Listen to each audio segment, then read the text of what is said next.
There's a war going on, the books can't escape from the team. Called the morning steam, it's time to break one for cover. That's gonna cover, that's gonna cash. Then we make the 100-yard dash to the window. I don't know what you thought.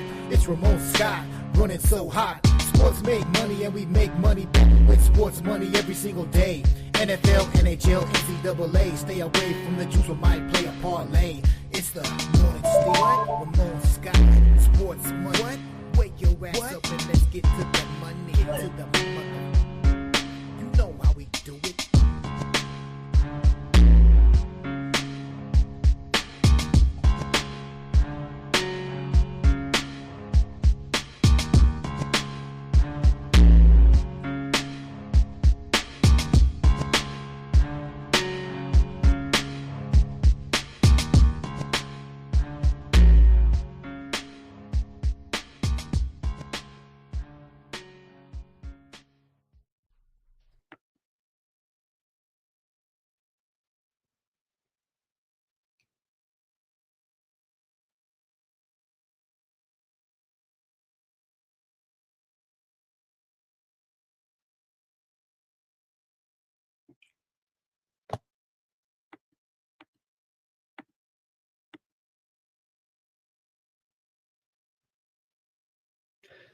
And a pleasant good morning to you from the sports betting capital of the world, Las Vegas.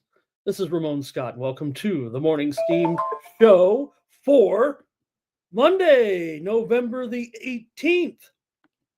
It's race week here in Las Vegas as Formula One returns to town for the big event here as the drivers come in and wreck the streets here on the weekend. But it'll be a good race and a good show here this week from Las Vegas. And we've got great action here to talk about on Monday tonight. Monday Night Football, of course. We'll recap the action from yesterday, talk about some winners, talk about some losers, and we'll also cover other sports tonight, including NBA, NHL, a little bit of college basketball as well. Got a big game tonight with my San Diego State Aztecs taking on Gonzaga, our featured game. But first, right now, we've got to start the show with breaking news.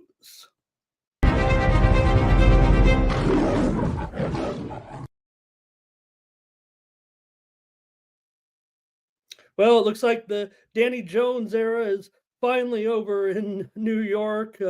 Just within the last 45 minutes or so, we hear the New York Giants are going to make the move to Tommy Cutlets. Yeah, Sean Stellato will be there in tow, and the Giants are going to make their quarterback change here, probably to avoid the fact that Jones was set to have a $23 million injury clause possibly taking place in his contract should he have gotten injured here in the last part of the season. So to protect maybe against having to pay out Danny Dimes, they'll just send him to the bench and go with Tommy Cutlets. The season is virtually over here for the Giants, sans a miracle. So just within the last few minutes, it's been announced that Tommy DeVito will take over as starting quarterback for the New York Giants moving forward, probably for the likely rest of the season. And Danny Jones will have to find another spot if he'd like to continue his career in the NFL right now. No chance with the numbers that Jones has been putting up,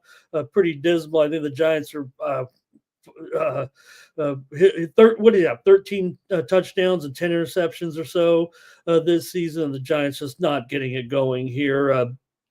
Long removed from that playoff win now, it seems like, over the Minnesota Vikings here. So just within the last few minutes, that news announced that Tommy DeVito, at least, hey, we'll have some fun with the Giants here moving forward. And that's just our update here this morning. There's been some other news to talk about as well that we can get to here. I did also see a story come across within the last couple of hours that, one of your favorite shows will still be around. It will just be in a more familiar place or an old familiar place. It looks like Inside the NBA will move to ESPN following a deal, settlement actually, between Warner Brothers Discovery and TNT. They had sued TNT sued the NBA. TNT did for Warner Brothers for distribution, losing that contract out to the other outlets, including Amazon. They were able to match the deal, but the NBA said we'd rather just go with the platforms that have a bigger reach. That caused Warner Brothers Discovery to sue for their portion of the contract they feel was due to them. Now they do get some contract, some programming out of this. They can distribute the NBA to a number of countries and outlets, basically holding on to the international reach of the sport, while the show, everyone's favorite show with Shaq and Charles and Kenny and Ernie, will move to ESPN, and it'll still be produced by TNT Warner Brothers Discovery, but we'll get to see that program now over on ESPN. So just a little bit of news breaking here this morning is we had a great night last night. I was over across the street with the guys over at PSR. Hope you caught me over there as uh, my San Diego Chargers held on for the win. They wanted me to get all excited, but you guys know what it's like to be a fan of a team now and then. Sure, we try to be objective as betters, but still have a fondness for them. If they're going to put me on the air, I'm going to root for my team, and to see them blow that 27-6 lead last night, but they were able to rally on that final drive with my man McConkey. We were talking about his dad last night, and Jimmy had said that that his dad Phil McConkey was bigger than Lad McConkey, but I was thinking about, I agreed with him at the time, but I was looking back at some highlights of Phil McConkey back in the day, a long time ago. And I don't know, they have the same build. They almost look, maybe Lad is a little bit bigger just by the sheer fact that I think he might be bigger in size, maybe not in height, but nonetheless, the Chargers with McConkey with those great catches, 26 and 29 yards on that drive, and J.K. Dobbins. Hey, did the Chargers make a mistake last night by not taking a knee inside the 5-yard line when J.K. Dobbins was busting out that 29-yard run? They had to survive the late drive by the Bengals there at the end of the game when they could have taken a knee, run out the clock, and kick a field goal, as many teams do nowadays. Cincinnati missed 2 long field goals by reliable McPherson, but nonetheless, the Chargers 7-3. I don't know, pretty solid chance that they're going to make the postseason here with the first year under my man Jim Harbaugh. Followers of the show know if I'm rooting for my team. I've been on him though since day one as far as long-term solution here with Jim Harbaugh. It's all working out for them, even if that was a mistake there at the end. And maybe at least last night Harbaugh may have been getting out coached a little bit by Zach Taylor, but he might have been hamstrung a little bit by some injuries that were taking place during the game. The Chargers lost a couple key players, including a defender.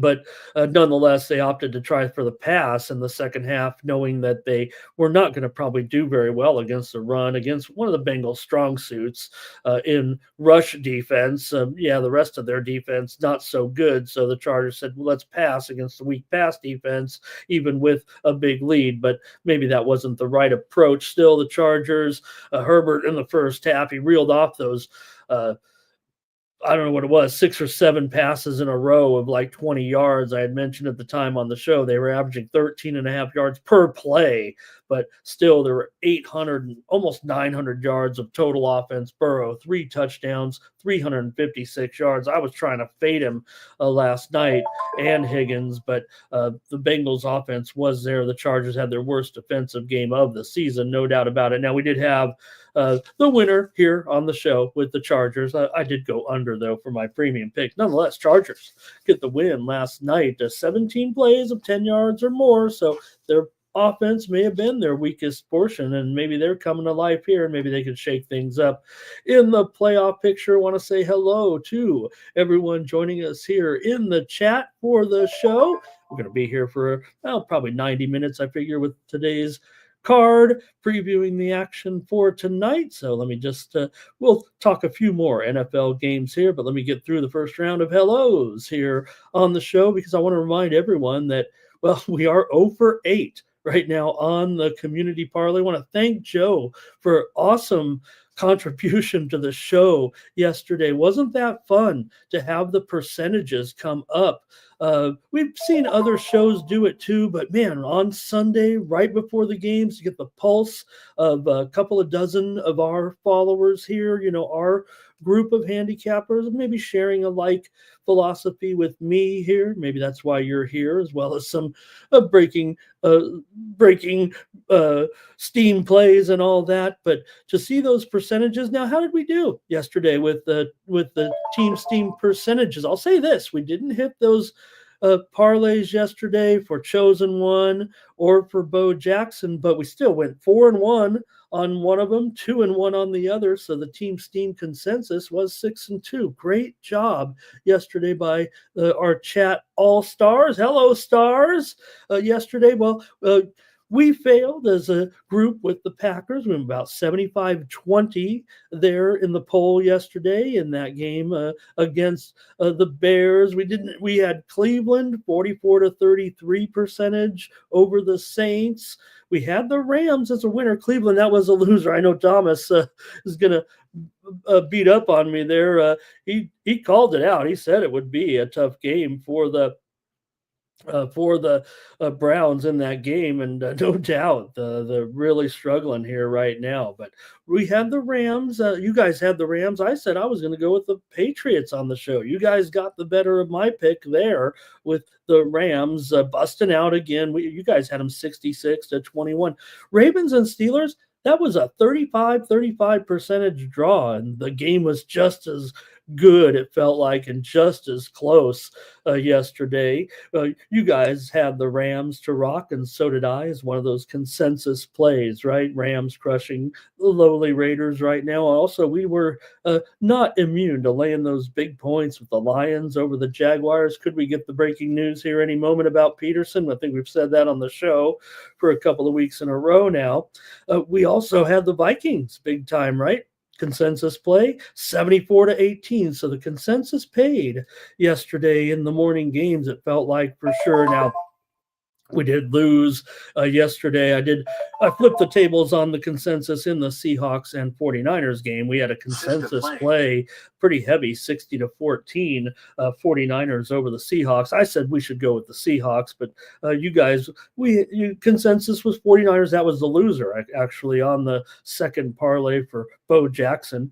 We did edge Denver in the consensus, 46-35 over Atlanta. You guys had it right for the most part there. And also, you guys went with it wasn't a consensus play, but Kansas City got the vote of the chat 43-36. I did give out Buffalo on the show, and I talked about it on over there yesterday morning. Hope you guys caught me over there also on Sundays on Nuke the House. I come on at 12:30 Eastern, 9:30 Pacific with Holden Kushner and preview the games at the last minute over there. And I did, tell him why I thought the Bills would get that win over the Chiefs. It could have went either way, obviously, but maybe it was just that little bit of edge, that home edge, if you will, that gave the Bills the win in that big game over the Chiefs.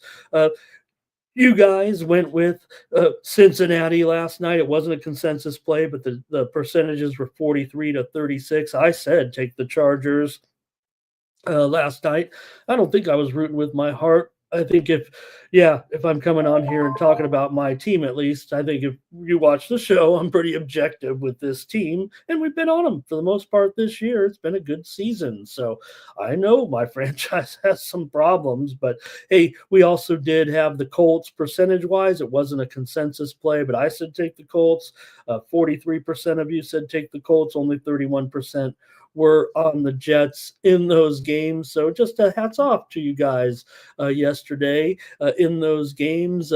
Packers over the Bears, 20-19. Jordan Love, that touchdown late in the game. He had 261 yards passing, and the Packers blocked that field goal. I thought two guys blocked the field goal there at the end of the game. That's pretty bad for the Bears.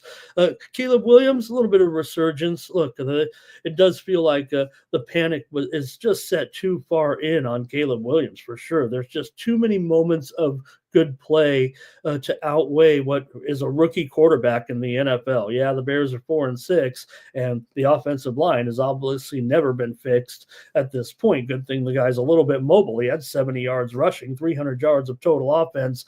But, the Bears wanted to give up on Caleb Williams, there'd be a long line of teams willing to take a chance on the rookie quarterback. They won't, obviously, but to see him go from week to week up and down like they have, wanting to bench your multi-million-dollar rookie for record-setting D3 quarterback or D, whatever it is there, not the right approach. So Lions crushing the Jags. This Lions team certainly right now favored to win the Super Bowl here at this point, but there's just too many good teams, and with the Lions lack of experience maybe going up now against some other elite teams moving forward, with the Eagles, of course, and maybe the Vikings as well. But in the AFC, with the three dominant teams right now, it's still wide open.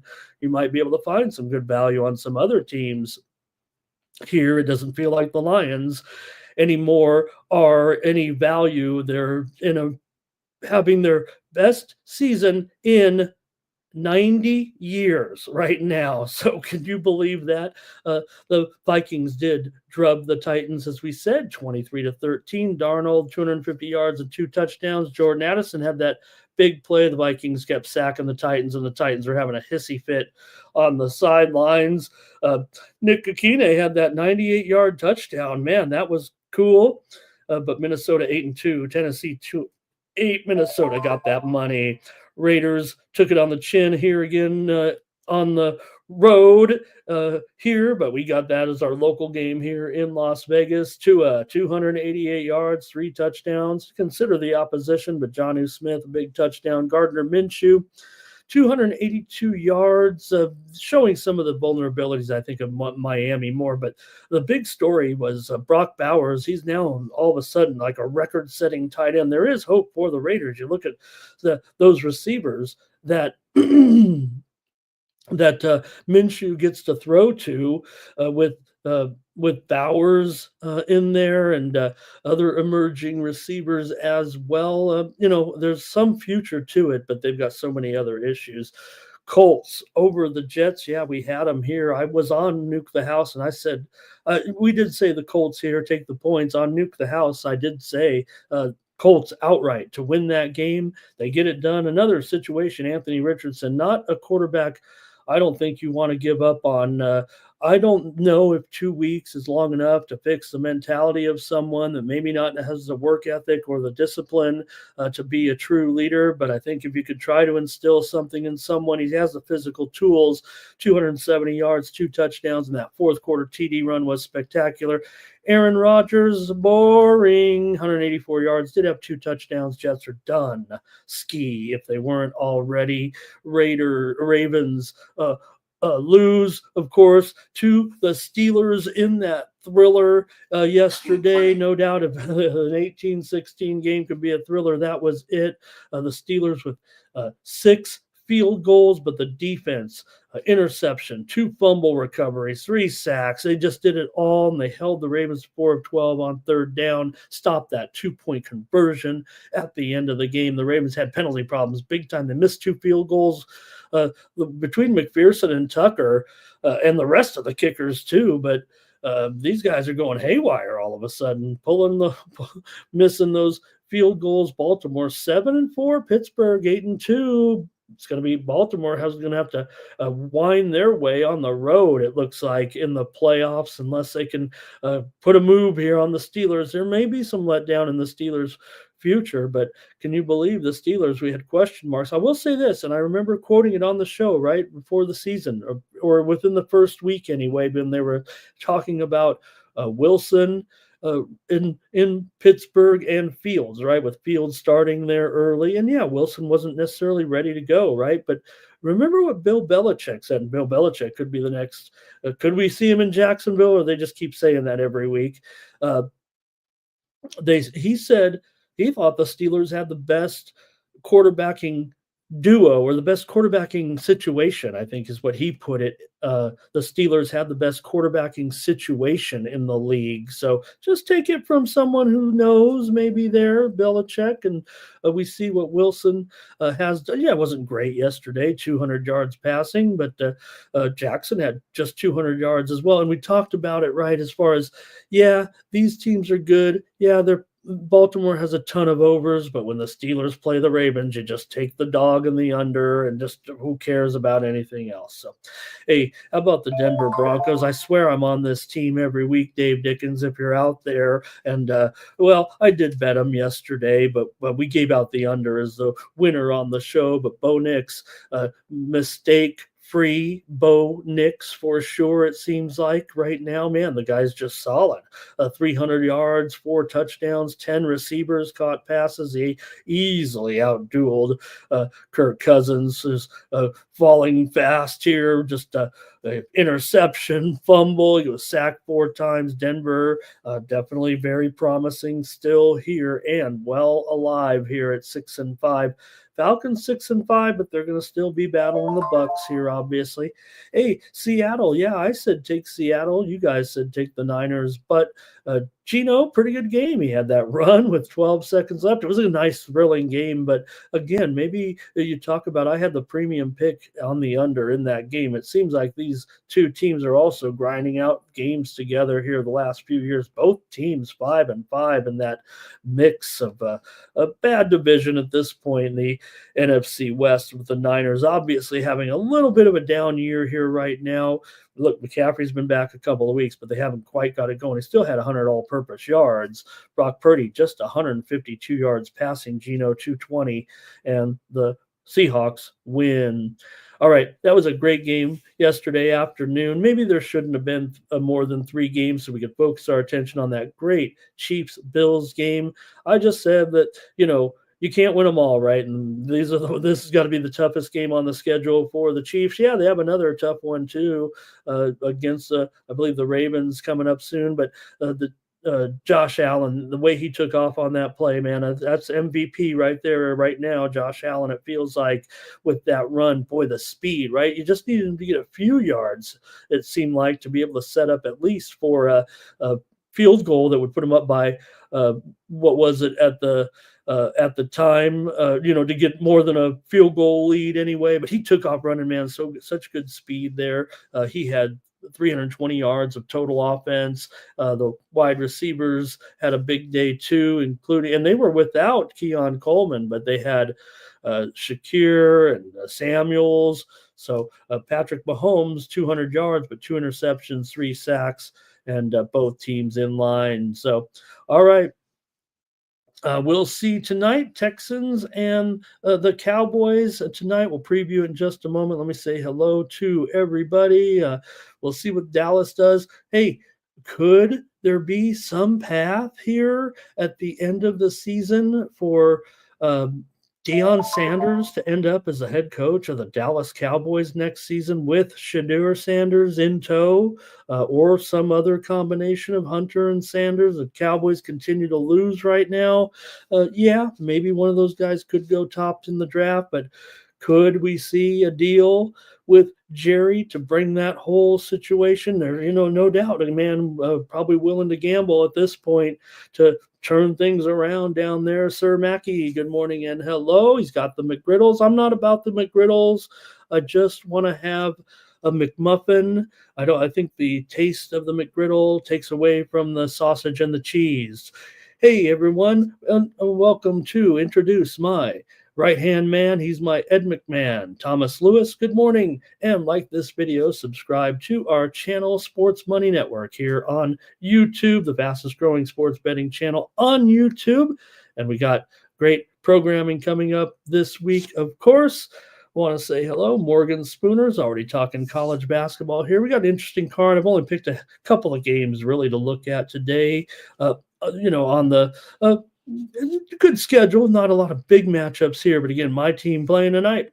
Here's Bobby McCormick. Hello. And also, let's see, Trans Canada was awesome last night with us over there on the show. Sir Mackey says Shadur will go to the Giants. I think they need a quarterback, though.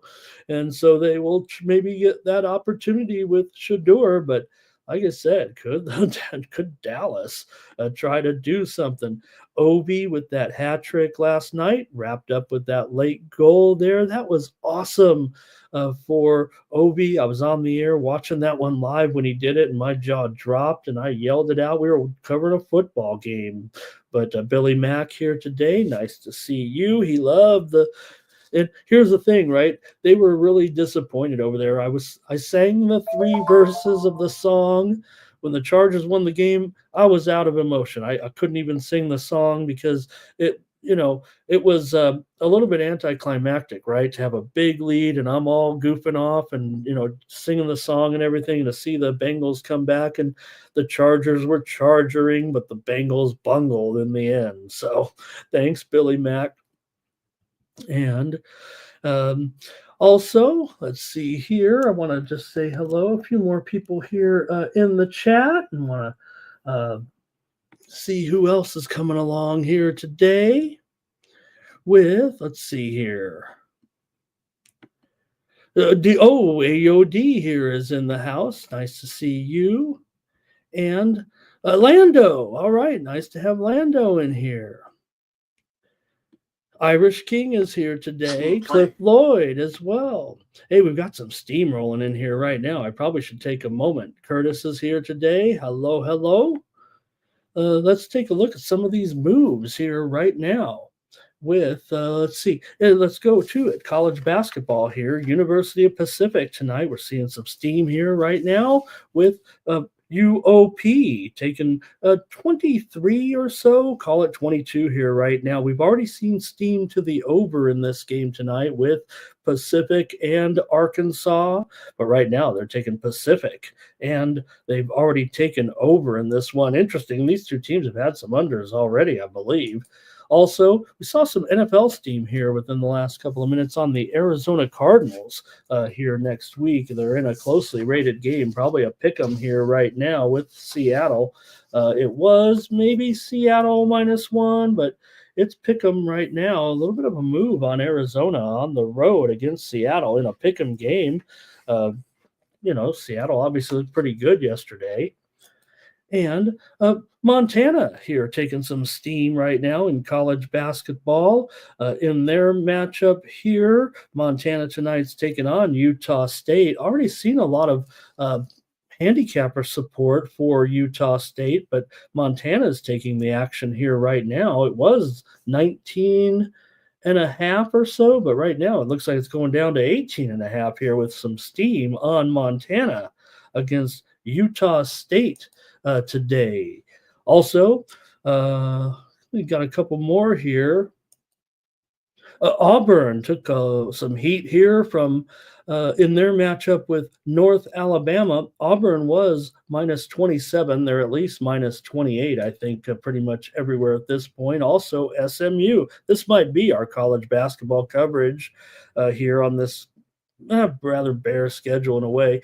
SMU taking some steam right now in their game tonight. They were a big favorite here as well. SMU was a 28-point favorite or so in their matchup against Prairie View, but right now they're probably headed up to 29 or 30 tonight. We've seen some of these blowout, those big blowouts seem to be taking place when those MEAC schools are going on the road getting their paydays right now.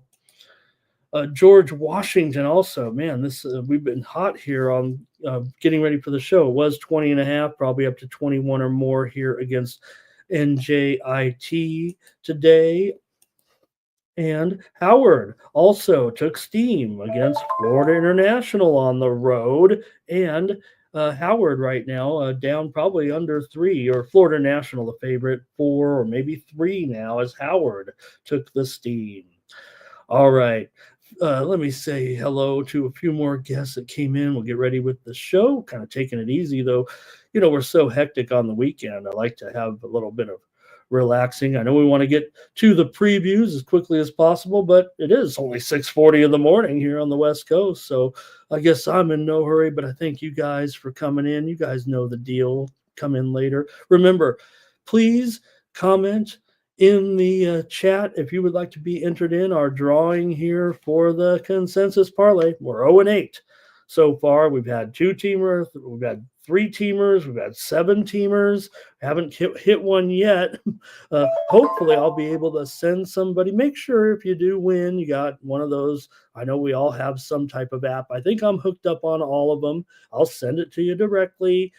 PayPal, Cash App, Venmo, Zelle. What else is there? What else is there? You guys let me know so I can be ready to give you your prize here. I'm putting them in. I'm putting in my parlays every day. No skin off of my back. You guys are supporting me terrific here on the Sports Money Network. I just want to give some back too. And we're doing that with the consensus parlay. So thanks to everyone supporting and subscribing over at Winnable. You can get my best plays every day over on the Winnable app. What you do is click the QR code in the lower right-hand corner of the screen. Take you over to my sales page here. It looks just like that, like you see right there on the left with my picture and sports betting with Ramon Scott. Has some subscriber options. You see there on the 2 phones in the middle with the gold bars. There's a $0 package in there where you can get some free plays from me every day. It's kind of my second tier plays, right? The top tier plays, I do have a paywall, usually about $20 a month. You see it there, but you can also get it for $8 a week or a few dollars a day. Use the promo code STEAM to save 20% off those tier prices. You're going to get some free winners, hopefully, from me in the chat here every day on the show. And, that might be the 3rd tier of plays, but my best plays are over at the Winnable app. And you can get those subscription plays. I usually try to send out those plays within the last hour or 2. Sometimes I got to go overnight. I'm trying to work it out into what is the best method of delivery on some of these, and I don't want to overburden anybody, but you can put your notifications on anyways or turn them off if I'm bothering you. But if we're hot, turn the notifications on. Make sure you get my plays. Remember, you're just following my action here, and I'm a high volume player, so hey, you don't have to play them all, but there you see. Oh, where is it? There it is. Follow my action right there with the Winnable app. And again, thank you to all those subscribers. And what we're doing is just, I feel like trying to give it back a little bit with the consensus parlay. What happens is anytime you comment in the chat, you'll be entered in the drawing at the end of the show. So far, we have 25 of you that have a chance to win the consensus parlay, whatever the best plays are from the chat. I'll put them all together and I'll make a bet right at just minutes before the game. And what I'll do is take 1 cent for each viewer on the YouTube count that I see on YouTube. You go to see how many views you've had, and 1 penny for each view. So if you can make us go viral, the parlay will be bigger. Look, right now, a 3-teamer for what we're getting here, 250, 300 views, that might only pay $18 or $20, but we get a 4-teamer, a 5-teamer going, might have a chance to win $100 or $200 here on the show. We don't force it. We got Thomas here. He's steadfast in drawing the line. It's got to be a pretty stiff consensus, but hopefully Thomas enjoyed us taking a little bit of responsibility off his shoulders. You got to enjoy the NFL coverage. We'll do that again, I believe, with Joe in the weeks to come. So again, thanks to Joe for that. It was awesome. Okay, and don't forget, save 20% by using that promo code STEAM. A few more names here in the chat. We'll get started with the show today. But man, great conversation in the chat. Thank you, everybody. AOD, thank you for that Chargers cheer right there. Did you guys like my singing over there on the Chargers theme song? You can't play that anymore because it's San Diego Superchargers, but I'm all about the San Diego Chargers. We're going to buy the team and move them back to San Diego. Oh, I'm a little bit behind. I'm scrolling back. Big Scott, hello. He's got the Texans to beat down the Cowboys tonight. Hello, Big Scott, coming in here today. Terrell, right? And look at this. Interesting to note what Terrell's saying about that game there. And Fernando, hello, Fernando. Nice to have you. And Ronnie Young here today. Also, let's see here. T Bird is here. Jermaine is here. Philly Eagle Flyer, all about the Chiefs win. Thank you. Dave here. He's got to be happy with what's going on. He wants to go to the playoffs. It's getting dicey in there. Hopefully the Broncos can, catch the Chargers, Dave. Huh? All right. Let's see here. Ray Otachi. Hi. All right. I think that's it. MMA guy. Thank you, MMA guy. I don't share those numbers of how much you guys are supporting me, but let's just say I'm giving back. All right. Let's see here. We Want Justice TV is here today. Good to see We Want Justice again here. And Michael Piccioni, thank you. We're here every day, right? Just a heads up, I'm going to not be here for a few days in July. We're going to take some days off, but that's months away. Let's get to it. Let's get started with the show and get ready for your comments. No buttons, no, choosing the consensus picks through the YouTube like we did yesterday with Thomas. You're going to have to go back to typing in the picks here and we'll round them up and try to figure out a parlay here. All right. Let's see what we got here in the NFL Monday Night Football tonight with the Houston Texans and the Dallas Cowboys. It's not a rivalry necessarily. Maybe it is to Houston. Maybe it could be to Dallas now, the way things are going. Dallas needs something to play for here. It feels like tonight at home, maybe a little bit inflated line, could I say? Or are we just seeing just the overall momentum and the feel from the public with the Texans here right now because the Cowboys are having this awful, dismal season here that is forcing them to rethink everything once again? And how can they pull it off? How can they get Shador into Dallas instead with Dion? The Cowboys come in just 3-6 right now with a 4-game losing streak. It's the defense too that's been, we got no Dak. We know that. We've got a backfield in disarray. Don't really know what's going on with this defense right now. They're allowing 35 points a game or so in the last 4 games in those losses. So Dallas has given up 16 touchdowns in the last 4 games right now. So they've gone under in 5 of their last 6 team totals here. Dallas, not a home dog very often, but when they are, it hasn't been a good look. Just 1-4 for Dallas as a home dog.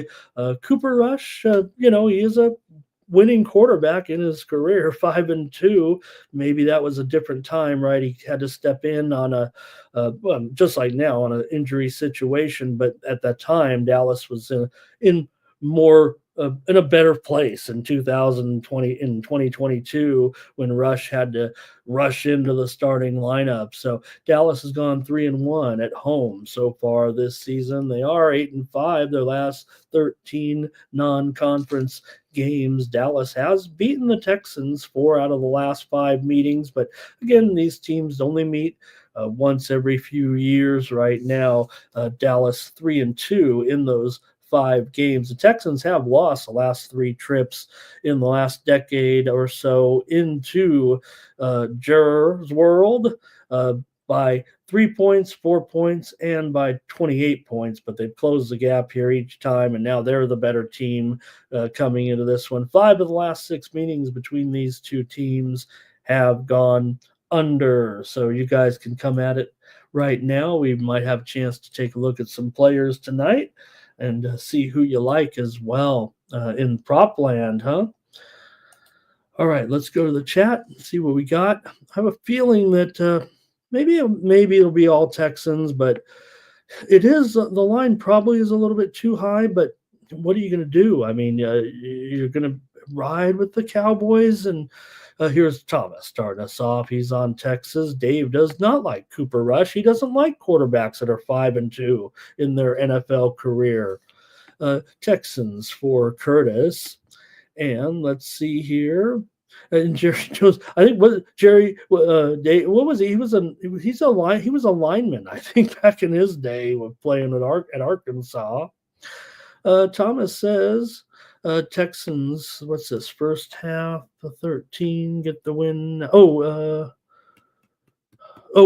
Texans in the first half. Texans team total first half. I think maybe that is. Uh, Philly Eagle Flyers says take the Texans. I think here by a mile. And let's see here. Already a consensus play. Thomas feels like there won't be enough support here on Dallas tonight here to for this one. So, all right. And that's maybe maybe the Texans could be looking past them here, right? Bobby Mack says take the Texans here.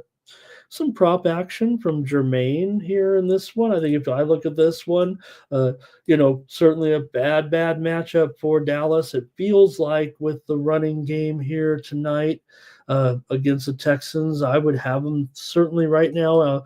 I think a top 5 run defense here currently for the Texans. Tony Smith here today. Hi, Tony. He said take the over here in this one. And look, it does feel like it's only gone down, right? The openers were as high as 43 and a half, pretty much all over. There was some 42 and a half. It's only gone down from here at this point. Maybe the Cooper Rush factor here. How about Mixon for a couple of touchdowns, says Irish King. I mean, the way Dallas plays the run, I don't see why the Texans couldn't run strong, pass strong. The Texans seem pretty good here. Actually, I feel like the spread is probably 1.5 points too high, but I just can't. I'd probably rather side with the consensus here. Maybe I'll pivot to the total, though, since you guys are kind of on the side that I prefer here in this one. Let's see if we get a few more comments. Let's see. Dave likes the Texans as well. Dave says Texans. And Terrell says Dallas will only get a couple of touchdowns, if that. Maybe a touchdown and 2 field goals here in a rout. Turbane likes a Mixon anytime touchdown. Michelangelo says Texans and under. Pardon me, you guys. Thomas on the under here in this one. Nate. Hi, Nate. Nice to see you. Nate was alive. Man, I jinxed you, Nate. I'm sorry. I was cheering him on the other day to become the first consensus parlay winner. And then what happened on Saturday night? Boise took off on San Jose State. But Nate, thank you for your hard work in the chat to keep me from going on tilt and booting all those guys with those YouTube burners in there. Appreciate it. I know you can spot them a mile away with your experience, my friend. Thank you again. And here Thomas says, give me the Texans and the under. Stroud to take off running here. Everyone knows my affinity for Stroud here with his Southern California background, the hard work that he and his mom and siblings went through just to play high school football. And I think the discipline has really shown through. And I think it shows in his rather subdued personality here. I'd like to see him really come out big with his personality, but it's just not going to be it. I think it will eventually. Good morning to Tariq B as well. All right, I think we're done here. This one, I'm going to sneak this one over actually at 41. I think it's just gone down a little bit too much for me, and it's not going to be enough for a premium here at this point. Maybe I did like it as a solid under at a higher price. But I think for me, just having gone down here to 41.5 or so, I think the Texans, I agree with you, fam. I think a big night in line for the Texans. I'll take the misery to continue for Dallas right now. Again, maybe the overlooking factor here could be something, but I show handicappers running about 3-2 in favor of Dallas right now. Professional handicappers, maybe guys like me selling their picks, maybe preferring Dallas here, but I don't think I can do it. I'm also showing cappers heavy on the under here at this point, probably running at about oh uh, maybe maybe three, yeah, maybe 3 to 2, um, maybe 3.5 to 2 here at this point. So 7 to 4 on handicapper ratio here, maybe even a little bit stiffer. Okay, that's it. I'm going to take the over though as my play to sneak it over because I think it'll be. I just have a big night for the Texans actually from the passing game and the running game. I've got, you know, uh, Nico, uh, Dell. You look at what the injury right now. Nico probable here to get back in this lineup, and you finally it feels like got the guys. Uh, Dell and Collins. I think what's happened on some of those games where we expect one or the other to step up. When Collins was out, we say Nico steps up. When Nico was out, we say, well, Collins. And some of the games they did, but some of the games they didn't. But when you put these two guys together and you got to cover them both, maybe that becomes more of the issue. And that's why they have such promising uh, future in that passing game a little bit that we haven't seen quite as frequently as they would like to have. So CD is questionable with a back injury tonight. Certainly going to need some CD in there for Dallas if you're going to compete here a little bit. And don't forget, Rush, he is on the injured list here. He's probable, but he had a neck injury, and that's not great. So also, we'll see tonight if Mingo can get in there tonight. I would think that you should have more Mingo here, especially if you've got the situation with these guys right now. Don't forget their Cooks on the injured uh, uh, list, right? So okay, let me see what else. With Lamb questionable, I mean, you're down to Colbert, Turpin. You got to go to Mingo. I mean, Brooks, Flournoy. Look at these guys, really. Even Ferguson, I think, has got a neutral matchup. He might want to be one of your best targets. I would think of Dallas. I would look.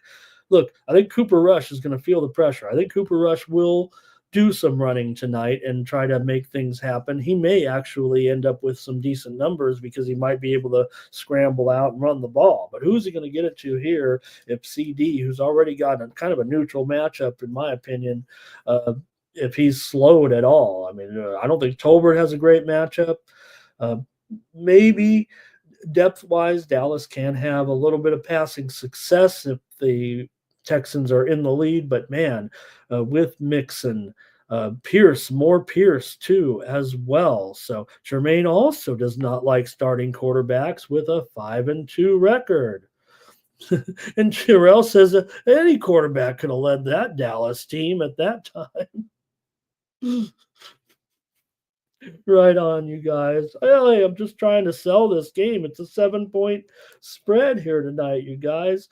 Great matchups here. Stroud to Collins and Dell for sure. I don't know if I'd look beyond those guys, actually.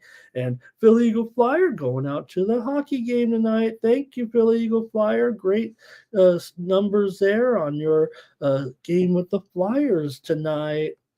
All right. Jermaine wants me to get in there and coach. I was a failed junior varsity quarterback. First pass I ever threw was a pick six. So I knew it wasn't going to be right. I took over for an injured starter by sophomore year, and we were 5-0 at the time.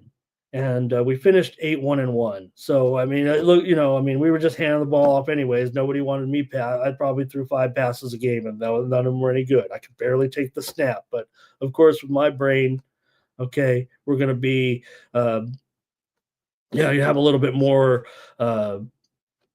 cerebral quarterback. All right, maybe I could be a quarterback. Maybe I could be a coach. I think Dave would agree that I could be a coach of football. Me and Dave and I might go coach football. That's what we'll do if this doesn't work out. All right. Thanks for listening to the football. Enjoy it tonight here. And nice. So Philly Eagle fly in Philly. I know it won't be that big of a deal, right? Because it's not a huge rivalry or anything like that, so it should be pretty cool. Okay, sure, right.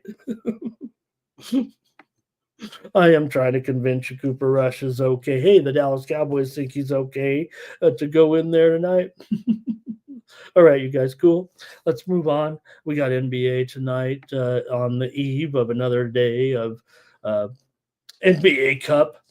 Let's take a look at some of these matchups here. A lot of overnight steam here to maybe kind of touch on as we go along. Let's start here with an interesting game here with the Bulls and the Pistons with some familiar foes going at it here in this one. And the Pistons are a favorite. Of course, they are. The way these guys have been going right now, they're fun to watch.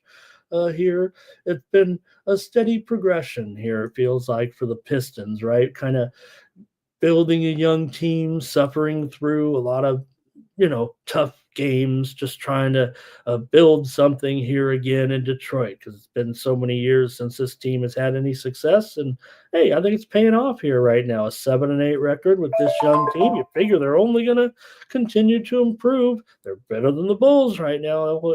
Feels like for sure. The Bulls are 5-9 currently, and against the spread, the Pistons are 9-5-1 right now. They are 5-10 to the under so far this season, but it's been the Bulls that are doing the overs here at this point. Maybe why the total is so high right now. The Bulls are 9-5 to the over, but in those games where they've gone over, seems like they've really gone over, doesn't it? Right now, total here at 233.5 and 41.5. So we'll get your play here. Maybe I think this is a sneaky, interesting game here tonight. I don't know if there's a lot of hope for the Bulls long term. Obviously, they were shaken up with a few injuries here early in the season, but doesn't feel like they have the young. Doesn't feel like they have the younger players to kind of keep progressing here. It feels like now the Bulls have dominated the series against the Pistons, and these teams are um, the same, right? For the most part here over the last few years, it seems like both pretty bad. Actually, the Bulls maybe have been better than the Pistons over the last couple of years, but I don't think as dominant as the series says. Chicago's won 17 of the last 19 games between these two teams and 9 of the last 10 games here in Detroit. Handicappers that I follow is certainly on the Detroit Pistons here. I'm showing handicappers by about a 6-1 margin here right now, with laying the points here with the Pistons. I would imagine you guys want to do that too. Pistons are covering numbers right now as well, 4-0-1 against the spread in their last 5 games. Let's go to the chat and see what you guys want to do. Detroit on a 2-game winning streak. Chicago's lost 2 in a row. Detroit did beat Washington and Toronto, but hey, that was cool. And also, Chicago here with losses to Houston and to Cleveland. How about Cleveland winning again yesterday, you guys? 15-0. It's all supposed to come to an end here when they play the Boston Celtics, but it's going to be pretty cool, pretty awesome. Let's see what else. See if we got anything here. There's Dave. He says, watch us on our show. Dave and I have a show together, and maybe we'll have more shows together. Thomas likes the over here in this one. Robert is on the Pistons here. I've got to look at the market action here. I would say after this weekend and how hectic it was, maybe I got a few extra hours of sleep. So maybe I didn't see my market moves as good as I want, but I'm taking a look at them here. And we've got Thomas says, I think the Bulls get it done here in this one. Dave likes the under in this game. Ray likes the over in this game. Ronnie likes the under in this game.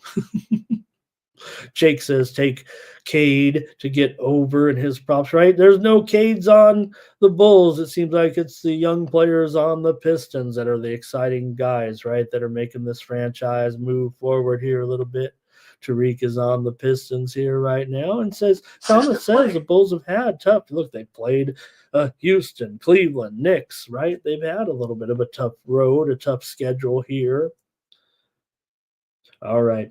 I'll still lay it with the Pistons here tonight. I want to try the Bulls. It seems like such a dominant series here with the Bulls, right? And maybe there's just something to it, so I can't do it as a premium. I'm just going to go with the free pick here on the show with the Pistons here tonight. Just figure they are the better team now, when maybe the Bulls were the better team then here. So we're going to end up on the Pistons here in this one. Let's see. Last meeting was, they haven't played yet this year, but the Bulls won 127-105. But the Pistons did win 2 of the meetings last year. So, again, like I said, the run was 9-1 here.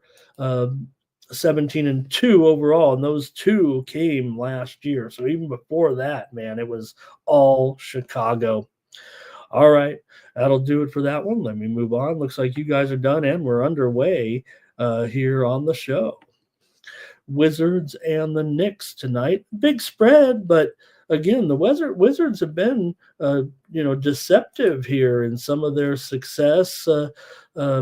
In some of these games, I don't know if they're doing anything that's going to catch our eye, but they actually play the Knicks pretty decent, but still just 2-9 overall, 2-10 now overall, 3-9 against the spread. So it's not like one of those sneaky teams that I'm talking about, but just feels like in the series that the Wizards have performed well.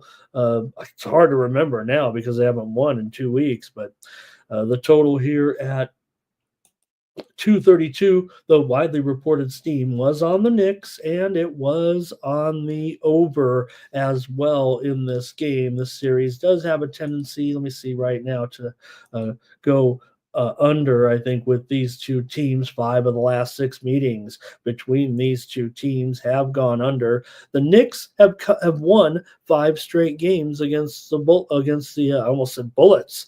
The Knicks have won 5 straight games against the Wizards. The Wizards have covered 5 straight meetings in New York. So Wizards on this losing streak right now, but can they maybe get the money here against a team where they have had some spread success? Is the line maybe just too high this one time here? Let's take a look and go to the chat and see what you guys have to say. In this one, look, the Knicks are, sub 500 against the spread and pretty much in all the roles here right now. Going to start it off with Thomas is on the Knicks here. He might tease the Knicks here. Robert likes the Knicks to get it done here.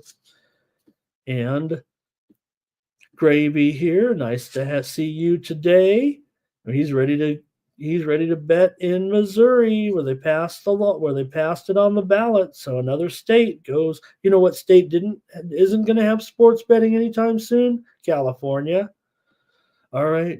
Who else? Anybody else? Give you Randall Sheffield. Thank you, Randall, for all of your support. Nice to see you. Thank you, my friend. Thank you. And let's see. Thomas says here, look, don't forget Ramon. Go ahead and take into account the back-to-backer here. And also, what does he say? Both teams, a little bit of a fast pace here so far this season. Yeah, so far we got Wizards 7-5 to the over, Knicks 7-6. Those possessions as well. So, all right, how do we do yesterday? I want to cover some of this real quick. You mentioned yesterday's game there, Thomas, and. Do I have the spread wrong there? Oh, the other game you said with the Pistons. Yeah, Pistons are 4.5 pretty much there all over. Thomas is on the under here in this one. Hey, yesterday we did have some nice NBA winners here, including on the show, we had that over in Phoenix and Minnesota. We also had the over here on the show with the Heat and the Pacers. We had a winner on the show with the Grizzlies, a winner on the show with the Blazers. We went 4-0 on the show early on. Also had a premium pick winner, Pistons and Wizards under. We had the Hornets and the Cavs here on the show yesterday as well. So, and the Mavs. We had a good show yesterday, huh? You guys had the Brooklyn Nets plus the points against the Knicks. The Nets did it again and got that money. I didn't give out the game at all, but I bet the game thanks to the consensus. I said, let's do it. Also, we gave out the Rockets here on the, or as a premium pick. We had the over in the Rockets Bulls game here on the show, and we had the Clippers here on the show yesterday. Wow, a good job. By me, I guess, is what I'm saying on that one. What did we do yesterday here on the show? 8-2 with our NBA picks. All right, that sounds like a good day. Probably should have had some more premiums. All right, here's Jermaine says, take good job, Carl Anthony Towns, right? Really doing a good job here of late. Jake Tucker, thank you for being a first-time member. He's got the old pee in the cup emoji there. Nice. Hey, Jake, you are eligible. You have enrolled in our contest to be determined at the end of the show. You could win some money here just by commenting in the chat. So, Jake, if you can stick around, remember, I'm not going to be able to track all of you down if you win. I'm pretty accessible. You can pretty much type in Ramon Scott. You might add one keyword into Google or your favorite search engine like sports or betting or media, and you'll find me on Google. If you want to track me down, it won't be too hard. If I know you and I see you on Twitter and you win and you don't know, I will find you and say, hey, you won money. But if I don't know you and you're new, like our new friend Jake here, if you win the consensus parlay, you might have to come here and tell me in the chat or find me on the internet. So I'm not trying. There will be some people in here, Jake, that will tell you that I am trying to scam you, but my picks are really for sale here every day for about 67 cents a day, 50 cents a day if you use my promo code. So if you feel like you're getting scammed, I'm really sorry, but not you, Jake, but some of those, you know who they are in the chat here. Really, what I'm really asking for is your support here on the show. So I do appreciate those guys, though, keeping me in line a little bit from getting too cocky. All right. There we go. Let's move on here to the 76ers and the Heat here in this one. Your picks were, you had some bad picks. Well, all right.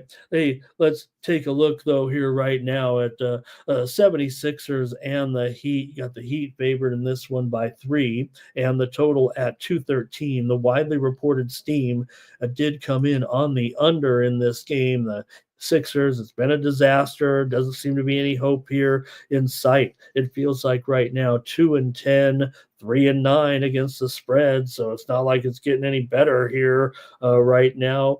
Joel Embiid, non-factor. I mean, he's just an average player. It feels like here at this point. You think he's going to get 24, 25 points tonight? Probably not. Here, I didn't look at the props yet, but I'm just saying. You guys know what's going on with these Sixers. Heat not really expected to be where they are, but maybe this is a new Heat here right now. Just 5-7, 5-7 against the spread as well. Coming into this one, you got these two teams have gone over in 4 of the last 6 meetings between the clubs. Miami's won 9 of the last 12 meetings here in Miami against Philadelphia. Miami's definitely been going over here of late. They're 7-5 to the over, but 2-4 to the under as a favorite. Let's see what you guys want to do here in this one with the Sixers and the Heat. Go ahead with your comments, see if we can work something out. And let's see here. Irish King says a Heat first half spread maybe could be a play here in this one. At maybe what, -1, -2 here. And right, Terrell says, you know what, it is working out. And like I said, maybe I didn't even finish my thought there. Right, Terrell, Cat. There was reason to have some criticism there early in the season with kind of a subpar start to his year, but right now, Cat all of a sudden stepping up big time. It feels like. Ray, there it is. I think Ray probably. I didn't have the comments up, but I have a feeling that Ray probably typed that in before I said under in his points.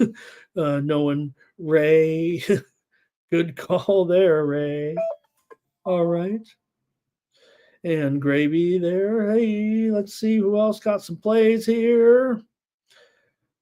Terrell says he's going to be on the Heat, probably. Philly Eagle Flyer. Look, we do have our soccer coverage. Here it is, at least today. Thanks, Philly Eagle Flyer, for always filling in for me on some of me. I'm only going to get involved in the biggest cards when there's not major U.S. sports as far as, top plays or even previewing here. But there is some action today here in Nations League. African Cup of Unders already underway, but it was 3-0. Malawi, right, against Burkina Faso.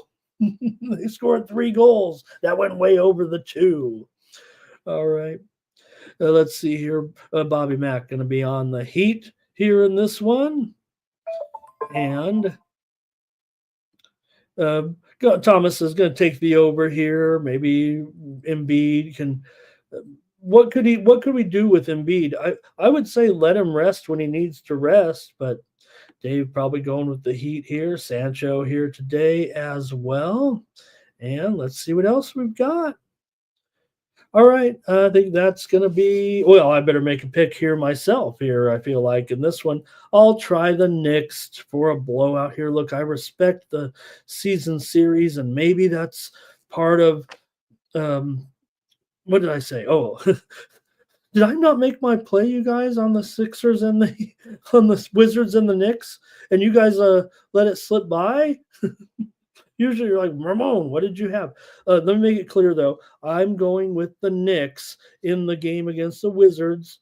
Tell me if I said something else and I didn't make the play here. But also in this one, I am going to take the Heat, lay the points against the Sixers here. I guess I'm on 3 home favorites so far, laying a bunch of points. So maybe I should have tried the Wizards on that other one. But just feels like it's a disaster right now, and if the Knicks can get a blowout, maybe they will. All right, I'll take the Heat.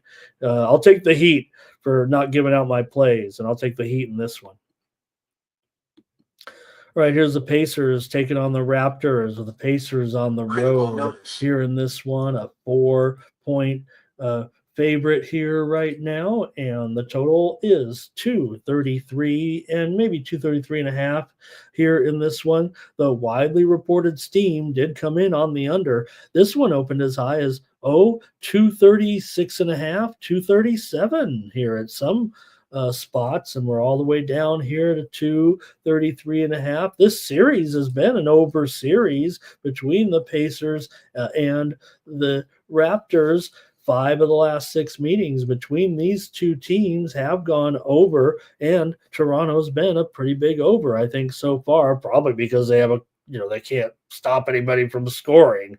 They're on a losing streak here. Right now, they've gone over in 5 of their 6 home games so far this season. Indiana's gone over in 8 of their last 10 games. I will say on the road, they have gone under in 4 of 7. That's not a big trend, but for a team that basically is 6-0 to the over at home, the Pacers have been all their unders have come on the road, I guess is what I'm trying to say about the Pacers. So also the Raptors have gotten the money here, 9-5 so far as an underdog for the Raptors right now. The Pacers, meanwhile, they have been covering a few games here of late, but they are just 3-4 as a favorite and 3-4 on the road, both of those against the spread, of course. Pacers coming off that back-to-back against Miami at home, but they ended up splitting the series, or splitting those 2 games. Toronto has gone under in 5 of their last 6, but again, at home, they are a big time under. So hopefully, I didn't make it too complex here. Uh, Look, Toronto did get the money against Boston last time out, losing that game, remember, on the road, just 126 to 123 as a 16-point dog. All right, here we go. Let's see if we've got any plays here, but it's going to be first. We've got to preempt this and tell you sports money is money. Thank you, Justin. Awesome. Did I, I'm trying to remember if I said it in the intro. I'm trying to say it earlier and earlier. I like it so much. Robert here on the Pacers. Thomas may try the Raptors here in this one. Irish King says, I got the bag. And I might have a few. I might have a bag, if you know what I mean. I might have a purse. Might have a man purse here when I'm trying to look rich. Trying to look rich. Anyway, all right. Here, Thomas Bird says, I'm pretty superficial. Pacers and the over here in this one. And Bob said, yeah, Robert says we're going a little chalky here. Maybe Indiana first half spread. And Gravy, it looks like Gravy's going to start. He wants to play. He's got a 2% advantage here on something in there a little bit, and I like that thought there. Gravy, here's the thing, right? Even with me giving out picks, selling picks, or whatever, a lot of games I'm going to end up on if once a game gets started. Especially in basketball, you could end up with bets on both teams if you're me.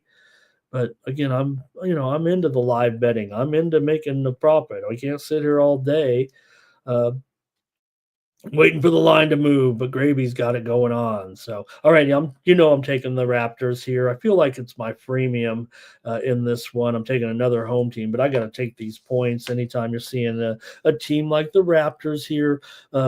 Poor record, good spread record. I kind of like those type of teams in the dog role here. The Pacers not really necessarily showing out here yet at this point. They've been saddled with a few issues here early on, it feels like. So, all right. Nesmith, Nemhard, questionable here for the Pacers. Quickly, still out for the Raptors. All right, next up. Oh, here, Terrell's got one more here with Toronto and the under. I like that better, I think. Think about this, Terrell, right? Yes, the Raptors was an interesting name at the time, an interesting choice, and it would have never worked, right? But shouldn't they have been called the Toronto Pterodactyls? Come on. Easy. That was easy. You get a most unique name. It's totally cool, I think. All right, let's go now to the Rockets and the Bucks here. It was just a few years ago we were talking about this game being a potential finals matchup. Remember when the Rockets stocked up on there and the Bucks were just kind of getting going a little bit? Well, now it's the Rockets here that are the team to beat. It feels like maybe the Bucks are starting to show a little bit of signs of life with that couple of wins back, but they are coming off a loss to Charlotte here a couple of nights ago. That's not good, even if you're on the road. So Bucks definitely inconsistent here. Meanwhile, the Rockets looking good, baby, looking good with these Rockets right now. 10-4, 9-5 against the spread here right now. They've won 8 of their last 10 games coming into this matchup with the Bucks. The Bucks come in 4-9, 4-8-1 here against the spread. They're 3-3 straight up at home, but they're laying some points here. 3.5 to 24.5. The Bucks did take the widely reported steam, but that hasn't affected the line. I don't think too much. I don't think it got up to 4 and then got bought back down. It feels like. So, also here for these two, you got two teams that definitely are trending under here right now. You got the Bucks have gone under in 4 of their 6 home games and 7 of their last 10 games overall. Meanwhile, the Rockets are also 2-4 to the under on the road. Uh, see what you guys have here in this one with Milwaukee and Houston here. Milwaukee has defeated the Rockets in 5 straight meetings at home between these two teams. That's basically beating them every time for the last 5 years. They also covered the spread in 4 of those 5 games. Easy to say though, the Bucks probably were better than they are this year in the previous 5 years, and maybe the Rockets are better now than they've been in the last couple of years as well as they continue their rise. See what you guys have here right now in this one with the Bucks and the Rockets. Are the Bucks turning it? Are the Bucks getting something together here? It feels like Robert's on the Rockets here in this one, and see what else we've got here. Got Giannis over here for Ray Otachi. I think Thomas liked that play. And look at what Thomas said. He says, with Lillard back, he thinks, that fares well for the Rockets and those guards. Irish King does want to lay it here. It looks like with the Bucks, he might lay it in the first half here as well. So, like I said, I guess the Bucks will be better than this record indicates right now, or will they? I don't think they're going to go, 30-50 or anything like that. But let me take a look at that matchup here actually and see if I feel that way with Fred going up against mostly Fred right against Lillard there. Yeah, it's pretty good for the guards here for the Rockets. Everything looks bad for the Bucks. That's the thing about to me the Rockets. I think that if anything, it's the defense that have been so strong, especially the front court defense and everybody, the effort of the Rockets. So I want to take the Rockets here. I kind of want to use it as a premium here. I think what is that total? 223. I'm gonna go with the Rockets here as an underdog as my play. I think I could go either as a premium here, side or total. So I'll go probably with the total here. I didn't really tease that as much. Maybe you can get the feel for what I'm thinking here in this one on the total, but I'm gonna save that one as a premium tonight. But I could have used the Rockets. I feel like as a premium here. I think they could win this game. I figure it's going to be tight enough within a couple of buckets for sure. I'll take the Rockets here as my play. Let me see if we got any more on this one with Tariq says leaning over here. Terrell says right. I mean that's here. And Fred to go over, says Bobby Matt. Yeah, I think so. I think, looking at Fred here, he's already been outstanding this year, right? We almost think of Fred as maybe, is he at the peak of his career? Is he on the downswing? Maybe like this is a great last game. It felt like, his best game, right? What did he have? 28 points, 3 3-pointers, 10 of 16 shooting, 7 rebounds, and 7 assists for Fred. Way to go, Fred. He's had 2 great games in a row, probably 2 of his best games of the season right now for Fred. So Jake says, didn't this open at 2-7? It did, didn't let me see. 219 I saw for sure. Let me take a look at that. Great job, Jake. Yeah, well, DraftKings 217.5. You got it, sir. DraftKings 217.5. Mostly like 218s, 219s, a little bit. Few books opened it higher when they came in late here, but we'll see. Thank you, Jake. Great call on that one. Dave likes the over here in this one. Next up now is the Magic taking on the Suns. A little bit of a sleeper game here with the Magic and the Suns.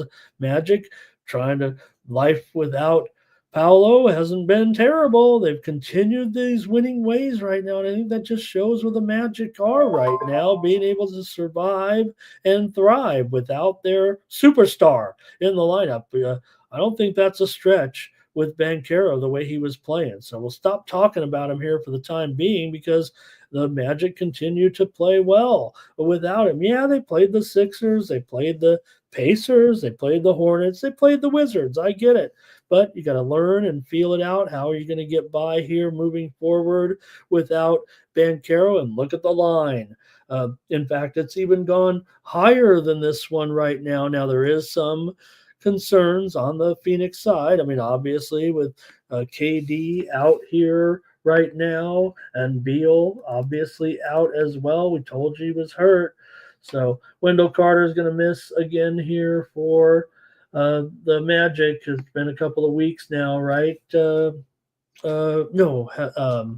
not a couple of games. Has it been a couple of games? I'm trying to remember here. I'm not going to go too much into it. We know Carter's out here. Okay, for the Magic, and now they're up to a 4-point favorite. Oh gosh, that thing's really on the move here. They're 8-6. Phoenix is 9-5, but man, the Magic are getting big time attention here. I wanted to take them. I guess I probably still will, but this is getting a little uncomfortable. I thought we were going to be a little bit sneaky here at 1.5, maybe even 2, but it is getting a little bit dicey here. I don't think I can do a premium on the Magic, but I want to play them. The Magic are 6-2 against the spread as a favorite so far. Phoenix is 1-5 against the spread at home. The catch here is the Magic are 1-6 on the road against the spread so far. So you got two teams that do not perform well in Magic doesn't do well on the road. Suns don't perform well against the spread at home. The Suns are 5-1 at home straight up. So man, this is getting a little bit dicey. It feels like here right now. Look, I don't know if KD. It's like I said. It's like we say. It's always baked into the cake, right? So we're not being sneaky here. We all knew KD was out, but uh, Phoenix as an underdog, they're 2-5 straight up. Really, really perplexing trends, I think it feels like in this game. Let's see what you guys here have in this one. Also, Orlando's done very well in this series here. They just meet twice a year, but Orlando has here's the thing though. Phoenix is always a big favorite against Orlando. They have won 5 straight games at home against Orlando. That's over 5 years, and covered 5 of the last 5. Covered all 5 of them. Let me start over. Phoenix has won 5 straight games against Orlando at home. Orlando's covered them all. Phoenix is usually favored. Orlando keeps it tight. Phoenix wins. Orlando covers. Also, Phoenix has won 5 of their. I said they're 5-1 at home, but Orlando's on this winning streak. I don't know what I'm talking about. Help. Let's go to the chat and set me straight here. I might need some help on this one. All right. Magic here in a teaser for Orlando. He says tease it down here, probably to 1 or +1 or something. And Bobby Mack likes the Magic here in this one. And Thomas says Beal's out again. Ray likes the Suns on the money line here. Maybe they can step up. Maybe they'll be a little better or a team player without KD, it feels like, right? So do have some Suns action there. Tariq says team total under. Thomas says he's got it as a consensus play already, thanks to Robert McCormick. And who else is on the Magic? Okay, here's the Suns team total over. All right, Orlando consensus play. I don't see it too much in there, Thomas, but I'll give it a go here. I'll let you guys take Orlando. Team Steam consensus here. It feels like I'm going to try to run this down again. Let me start over here and see in this one. I'll make sure I got it right. Thomas likes Orlando. He's got him in a teaser. Bobby Mack likes Orlando. Rays on the Suns. So it's about 2-1 here right now. Here's a lean to Orlando. I don't think that's a pick, but maybe 3-1. So, okay, 3-1. That would be fine here in this one. On the money line, however, he says, with the Magic tonight. Maybe I can pivot here, I think, you guys have the consensus play here in hand in this one. Maybe I'll go to the total here. Because I don't know, actually. I mean, I feel like, wow, the line's gone up. I'm not worried about losing KD. I think Phoenix can kind of manage here a little bit, and they might be getting, more points, I guess, because of that, right? Maybe that's why this line is continuing to sneak up here a little bit. Right. Joey's here. He's asking about the football game. He's a little late. We talked about it at the beginning of the show. He's asking about CD Lamb. We got him as questionable. We don't really know at this point. He's wondering if Trey Lance is going to get a start. No. Trey Lance is not getting the start. Cooper Rush in at quarterback tonight. Dave likes the under here in this one. The widely reported steam did come in on the over here in this game. I'm going to go with Dave Dickens. Give me the over in this one with the Magic and the Suns. All right. Keep it rolling here right now. A couple more to go in the NBA. The Hawks will take on the Kings in this one. How about it? The Hawks and the Kings. Hawks are 6-8 here right now, but they've won 2 of their last 3. Kings doing a pretty good job, 8-6. They're coming off a win right now. Kings last out, beat Utah. We did take the Utah Jazz in that game with the points in that one, but Kings still got the win here. Kings are doing a pretty good job as a favorite, 7-3 straight up. But they're not covering numbers right now at home. They are 2-4-1. Even though the Hawks are 5-9 against the spread, they're a 500 proposition on the road, and as an underdog so far, they're having their troubles being a little overrated at home here for the most part. The widely reported steam did come in on the under in this game, and well, we are dealing with the Hawks here. The Hawks have gone over in 11 of their 14 games so far. They've gone over in 5 of 6 on the road. They've gone over in 5 of 6 as an underdog. The Kings are kind of going over a little bit, 8-6 to the over. Overall, this series has been a big time under. The teams only meet a couple of times a year, but 8 of the last 9 meetings between these two teams have gone under. Also, 5 of the last 6 meetings here in Sacramento have gone under. So can the Hawks dictate the pace here a little bit, despite some of those numbers and the fact that obviously it's got to be the Sharps that are on the under here, right? In fact, let me update it here right now. No, 235, 236 or so, it feels like. So, interestingly, like I said, the steam came in on the under, but go ahead in the chat if you guys are interested in this one. It does seem interesting here. Let's take a look. I think Joe is going over in this one. This might be the Jover of the game of the day. It feels like if you're going to go with some team over, it might as well be Atlanta here right now. I mean, they are the big time overs for sure. You see how their matchup is actually. If I could get to it here, I want to take a look. I do want to take a look at the players here in this one and see how it matches. Fox.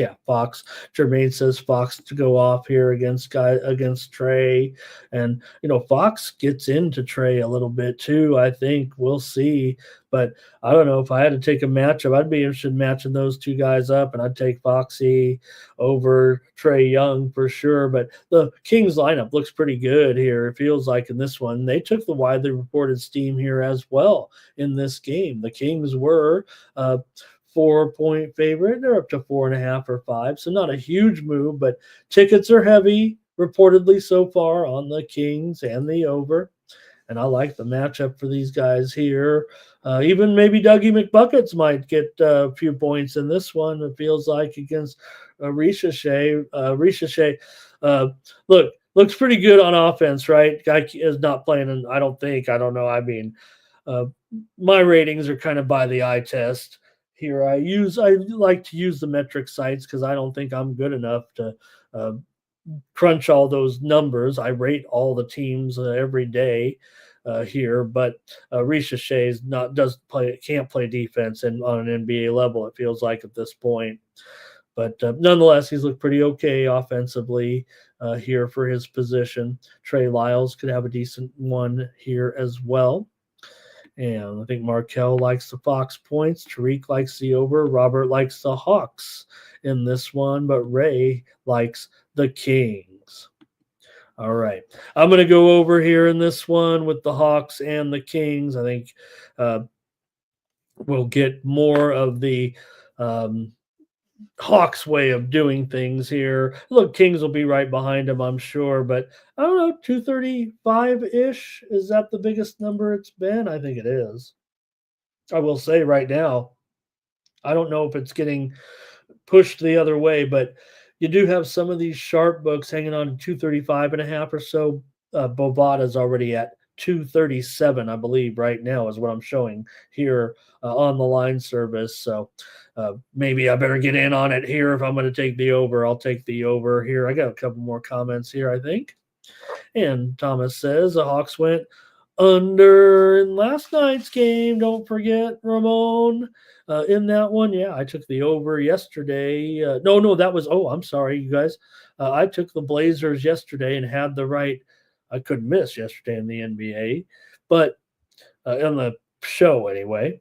But consensus play was on the over there. We did not hit that one with the Hawks and the Blazers, if you guys remember that. So, Kelly, good morning. Hello to Kelly. All right. Let's move on. We got one last game here. Thanks for hanging out with me here. We've got almost 100 of you here on a Monday. What an honor to be. We've got a move here right now in the NBA on a game that we've already talked about. So let's break in here a little bit. Steam move in an NBA game is worth stopping the talk for here. It is on the top of the board with the Bulls and the Pistons. The steam is coming in right now. When we showed it on the show earlier in the show with the graphic anyway, it was 233 and a half, but right now it's going to be going down to 232 and a half or lower, probably 232 right now. If you like the under in the Bulls and the Pistons, now's the time. If you like the over, just hold on a little bit. Bulls and Pistons getting steamed right now to the under right here, right now on the morning steam. So a lot of you come in, you want to, roll with Ramon. I'm here to give the best information possible here. That's what we're all about on this show. Tell you about the card, what's going on today, and thank you, Thomas. All right, last one here now with what was it? The Warriors taking on my Clippers in this one. Have you heard? I was over across the street last night. I mean, I'm a Clippers fan because they played in San Diego. So still going to be Clippers number one for me. Not an emotion, not like I'm leaving and breathing with this team. But interestingly, did you know that the San Diego Clippers are actually a team again right now? The minor league, the G League team of the Clippers moved to San Diego into a brand new arena in Escondido, California. They moved from Ontario and they named them the San Diego Clippers. And that brought joy to me. It's a beautiful little arena up there in the North County of San Diego. And I think they're going to be pretty popular up there, actually. All right, here we go with the Warriors, a 4-point favorite right now over the Clippers. A widely reported steam did come in on the Warriors. They were as low as a 2-point favorite, I believe, on the send-out. Open mostly 2.5, but there were some other books that open later, coming in at 4 or so. Bet Online did open at 5, but maybe that's where it's headed right now because the steam came in on the Warriors here, and they're up to a 4-point favorite or so, 4.5 in some of these square books right now. Let me pass along to you a little bit of steam here. You might want to get on a big favorite because we're seeing some big favorites tonight in hockey, and this one is a shout out to PEF if he's out there right now. The Colorado Avalanche are getting steamed right now in the game against the Flyers. They were $1.75 or so, I believe, on a lot of the openers, but now we're seeing them $1.92 at DraftKings. The square books are following along here right now, and the board is lighting up with action on the Colorado Avalanche here at this point on the Morning Steam Show. All right, continue on here with the Warriors and the Clippers here in this one. For the Clippers right now, they've on a little bit of a losing streak here at this point. 4 in a row here for my guys right now. And I was talking about backing them here in a lot of games, but they did cover 2 of those games for the Warriors now, a 3-game winning streak. We're talking about how good are these Warriors? Do they have us fooled? Are they a championship contending team? I would think they are. They're the Warriors, and they have a superstar player. So why wouldn't they be still that team? But the thing that's impressive so far about the Warriors' 10-2 start is their 9-3 spread record, 6-1 against the spread on the road, 5-2 against the spread as a favorite. When you got a team that could be a team that maybe is overrated sometimes, or because of their success have to lay some taxes here and there. The public has overlooked the Warriors and their great start. So it does provide a little bit of value here, maybe if you're into that sort of talk here. Warriors going over in 9 of their 12 games so far, over in 6 of their 7 games on the road. The Clippers have been a pretty steadfast under so far, 5-8-1 to the under. The widely reported steam did come in on the over in this game between the Clippers and the Warriors. All right, Clippers have defeated the Warriors in 5 straight meetings at home. Now, pardon me. The Clippers don't play in the same arena. Actually, mentioned their new arena with the G League team. They also, by the way, have the best arena in the NBA in Los Angeles in their new Intuit Dome.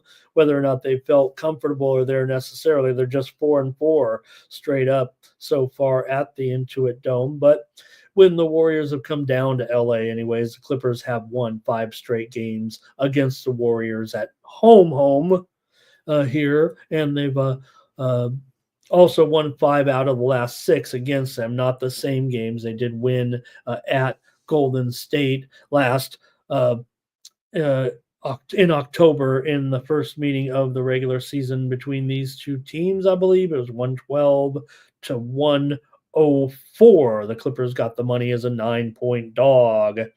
All right, go ahead in the chat. And let's see what you guys have here in the final game of the night. Hope I'm not going too slow here. I'm just kind of enjoying it a little bit leisurely today after our hectic weekend, right? So many games, the shows. I was talking so fast, running through it. The end of the show, we're like, take this team, and this team. Good night. All right, Jake Dye says, give me the Clippers here. He says the money is all over the Warriors so far in this game. Yeah, I'm seeing so far the Warriors here, 19 out of 20 tickets running here on the Warriors. Look, they've been getting the money, no doubt, but the Clippers doing a nice job despite their, injury woes, if you want to call them. But I think you just conclude no Kawhi. I mean, that's all it is at this point. So Curry does have an injury designation with a knee injury, is questionable in this game. I think the fact that the line has moved to 4 is maybe a bit of an indicator that he will be able to make this game here. We did see what do we got? Looney questionable with illness. Okay. Let's see here. Kelly here, giving out some football trends. Hello, Philly Eagle Flyer. I woke him up a little bit, talking about that Avs team total with the goalie situation. Get to the NHL here in just a moment.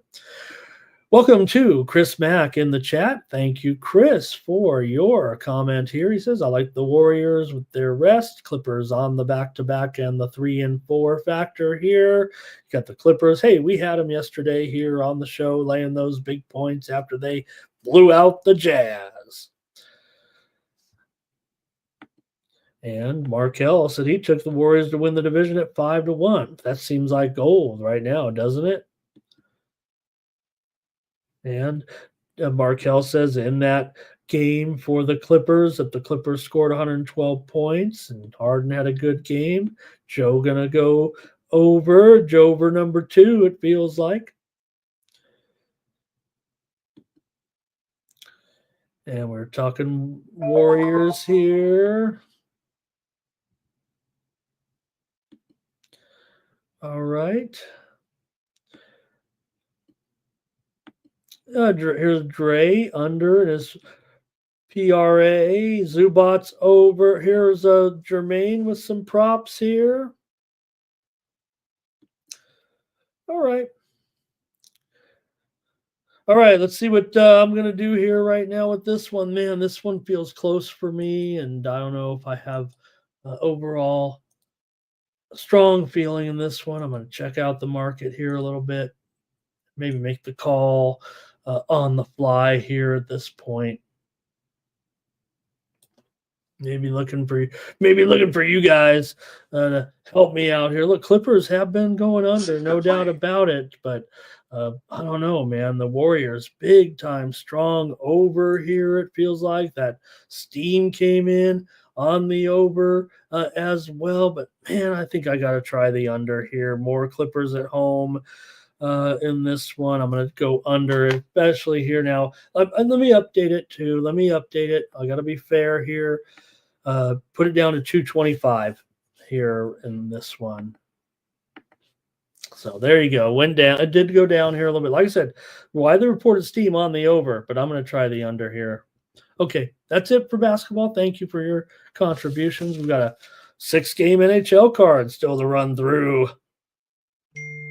Here, fam. Jermaine with one more comment on the Clipper game. Here we go. It's going to be start us off with Columbus here on the road taking on the Bruins. And this one, and apologies to we got some one-sided, lopsided lines here in this one. Started off with the Blue Jackets taking on the Bruins here in this game. You got these two teams definitely have had a few unders in this series. When playing one another. Now, the Blue Jackets, we've talked about some of their puck line success, it feels like, but on the road, they definitely are a big-time losing proposition so far this season. They drop about a half a unit a game so far on the road. We know they're not great, so Columbus coming in 6-9-2 so far this season. Boston 8-8-3. That's un-Boston. Un-Boston like in this one. Hey, let me get this one out to you. A little bit of breaking steam here with the Pittsburgh Steelers and the Cleveland Browns. Action for Thursday night here. We're seeing the total in the Pittsburgh and Cleveland game moving to the under right now.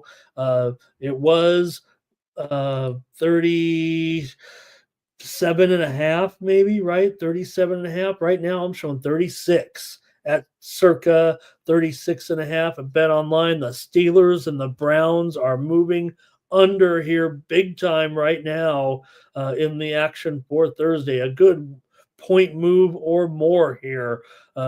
Bovada now moves to 36 under 15, shaded to the under at 36 right now. Man, could we be feeling some kind of Injury news here, quarterbacking situation for uh, Cleveland at this point. We know Denzel Ward did have a chest injury from that game. He left the game against in the game this week, in the game yesterday, right? So, but the total's moving lower. So why would that go under? Okay, we'll look into it later. But Pittsburgh and Cleveland game total moving under here big time right now on the morning steam. All right, continue on though here with the hockey with Columbus and Boston. Okay, 6 of the last 7 meetings between these two teams have gone under the total. 4 out of the last 5 meetings here in Boston between the two teams have gone under. Boston's gone under in 8 of their 12 games as a favorite. Columbus has been a big time over so far this season. They're 11-4. The over is an underdog. So maybe the series history kind of can take precedent here a little bit with the total at 6 here with this series kind of going under here. Columbus is, like I said, 11-6 to the over, 11-4 to the over as a dog here. Let me check the goalie situation here as well tonight.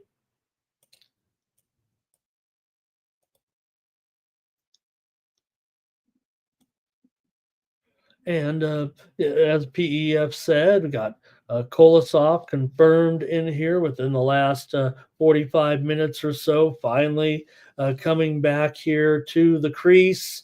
It's been a few weeks here since Kolosov had a start. He started 0-3 with 3.9 goals against, so hadn't looked too great so far, but he's just a young goalie here, starting, getting rolling in his career. So we'll see. But Flyers right now, a little bit of a winning streak. Or what am I doing here? I'm on the wrong game. You guys. I was so concerned about that. What Philly Eagle Flyers said. As soon as I saw Kolosov, I wanted to talk about that. Okay, Elvis Merzlikins, Jeremy Swayman here. Why aren't the goalies? Why haven't I typed the goalies in here? What is going on? What was I doing last night that I didn't put the goalies in? Don't answer that. All right, Merzlikins and Swayman. I'll try to update these as we go along now. What an error that is by the producer of this show. There we go. For the Bruins here coming in and losing streak right now. Lost the last 2 games here in this one. They've been playing close games, not covering puck lines. That's for sure here. So you got a Boston team that's just 3-9 as a puck line favorite. Blue Jackets 9-6 as a puck line dog. For Elvis, he's 3-5-1 with a 2.92 goals against average and a 90% save percentage right now. See how you guys want to take this one here. Still a pretty big number, right? At 220, no matter how you look at it, because Columbus does hang in there, I guess. It's probably down to $2 here at most of the books. That's definitely a little too high. I'll call it 215 or so, but maybe there's been a move here actually to Columbus. Any picks, gang, with the Blue Jackets here and the Bruins? I think we've got them. Here it comes. Jake says take the Bruins in regulation here. So I think that means a close game, I think what Jake is saying. Philly Eagle Flyer here says going to lean to the under here, first period under. Robert, though, wants to try the over here in this one. Thomas, he's on the, I think he's on the Steelers. All right. And Philly Eagle Flyer says he thinks it will be. He likes Corpusalo here in this one. Let me actually see that too. I'm going to look at that and I will. Oh, I think most of the sites feels like Swayman, but I'm going to respect what Philly Eagle Flyer says there. Okay. And I want to say hello to Julian Cesario here. Thank you for stopping by. Joe T, he's got a no goal in the first 10 minutes. What's going on here? All right, Joe. Is this did someone take over Joe's account there?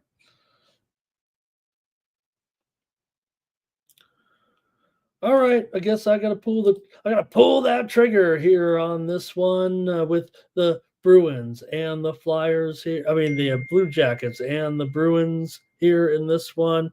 I'll take the Blue Jackets on the puck line again. Remember, I mean this is pretty bad record here if you think about it. 4-8, 3-9 as a puck line favorite for the Bruins. 9-6 as a puck line dog for the Blue Jackets. So at about even money or so, I'll go ahead and try the Blue Jackets here in this one. All right. Oh, they're not even money at all. They're minus $1.45. Well, ugh. Uh, guess those bookmakers are kind of on to what I was saying. All right. Well, I've already committed to it. No turning back. I guess I'm laying $1.45. All right, here we go. Julian also with uh, going to take High Point here in this one in their game today. Thank you, Julian. We'll preview some games. I will not be previewing the High Point game. So he takes High Point in their matchup tonight with American U. All right, next up here on the ice, it's going to be the Avalanche and the Flyers here. Get my goalies checked in. I'm going with Annunen here, it feels like. Annunen for the and Koloslov here for sure for the Flyers. And hopefully remember what I was saying about Kolosov here early, young goaltender, 22 years old, of course. Flyers come in 8-8-2. The Avalanche come in 9-9 here in this one. Avalanche $1.90, maybe even a little bit higher at a few spots here, $1.95 or so. The total 6.5, shaded to the under. We've got to update that for sure. There's definitely a little bit of a move coming in on the under in this one, which is funny, right? Because you have certainly on the surface here, you would think with these two teams, this is the NHL network game tonight in this one, but you got two teams that are definitely trending to the over so far this season. These two teams are combined 23-12 to the over so far. But I will say, so Colorado 12-5-1 to the over, but 2-4 to the under on the road. Meanwhile, Philadelphia, for their 11-7 record to the over, they're just 4-4 at home. So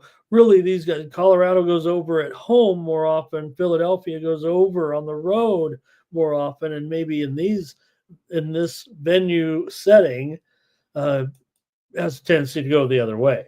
However, 6 of the last 7 meetings between these two infrequent opponents have gone over, and 5 of the last 6 meetings here in Philadelphia has gone over. And with that total kind of trending down here to 6 under, the money kind of coming in on the under, maybe that's some value here on the over with these two teams. So Philly Eagle Flyer probably going to give us this best look on this one, man. He's going to the game. He's a great handicapper, so keep an eye on what he has to say in this one. Philly obviously going over in all these games here. It feels like of late, offense playing well. There is some steam coming in a hockey game we're going to talk about momentarily, but let me at least pass this in.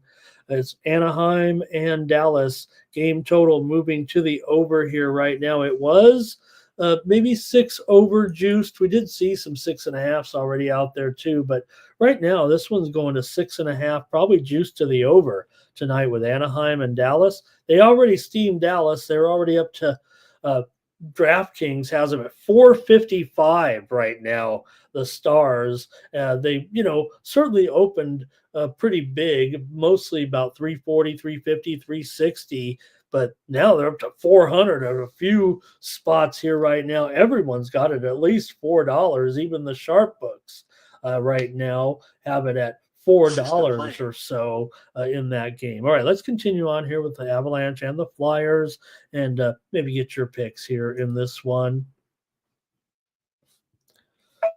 Here we go.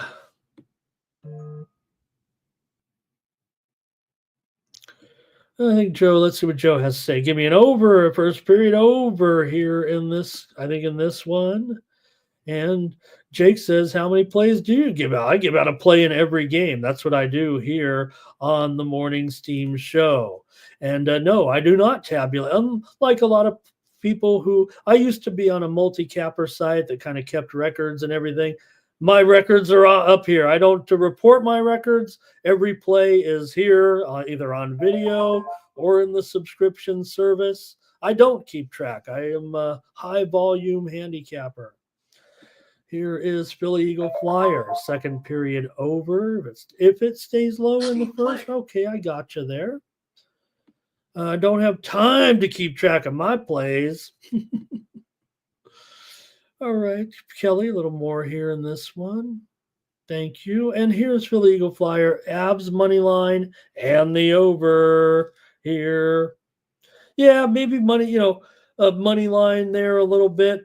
Want to pass along the steam. I'll give out my play in just a second. But I talked about it last night with this on the show with the guys. Now, handicappers are definitely liking Gonzaga in their matchup with San Diego State tonight. But right now, the steam is coming in here on San Diego State. It was 11.5, but it's going to go down here. I did say on the show with the guys last night over across the street that I would be liking San Diego State plus double digits. Maybe it'll go down to single digits here. I'm showing it 11 or lower here right now against Gonzaga tonight. Also, moments ago, steam coming in a big game this week. Speaking of Philly Eagle Flyer, the Eagles and the Rams are getting steamed right now to the over here. It was 48. I think we all can agree it was 48 or so, but we could be seeing this one head to 49 here right now. Steam coming in, Eagles and Rams in that Sunday night game next week. Also, I think we had also just no, I think that's it. I think that's all the steam that just came in. All right, here we go. All right. Let's see. Jermaine says he likes that team total over with the Zags, though. And that's one of the games I've chosen to preview, so we'll just keep on moving. We'll get to it in just a little bit. I've got a few more here on the ice here, and I'll just take the over here. I think I talked myself into it here with the Avs and the Flyers. I think that's actually a premium, but I don't know what to do on the side. I appreciate the favorite there with Colorado, and yeah, I like to fade the Flyers a lot, but tough to say right now. As I said, I think I didn't finish the thought when I peeked ahead there at the game, but Flyers on a winning streak, so watch out. At this point, they've won 3 in a row: Buffalo, Ottawa, and San Jose. You can only beat who's in front of you, but they did do it. They did it in convincing fashion against the Sabres for sure. Okay, got to keep going here a little bit quicker here. You guys are being so patient, but we're down to 86 viewers and we got to get to the end of the show. Oilers and the Habs tonight. We got a Canadian showdown. Hey, forgot my coverage. Did anybody watch the Grey Cup last night? We gave out here, or on my premium pick did come through yesterday. We took Toronto as the premium pick selection.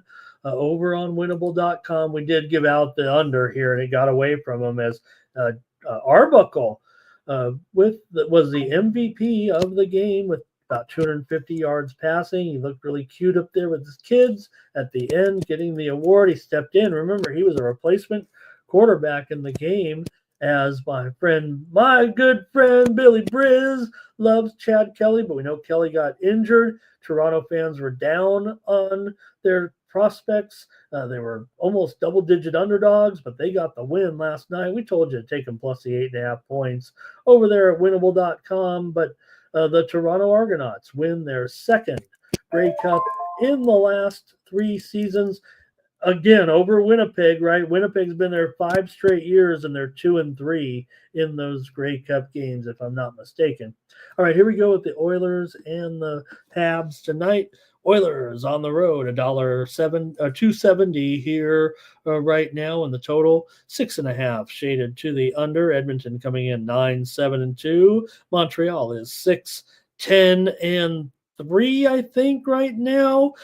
For Montreal, they did beat Columbus last time out. They hammered Columbus 5-1. Meanwhile, Edmonton did lose that game at Toronto 4-3 to snap their three-game winning streak.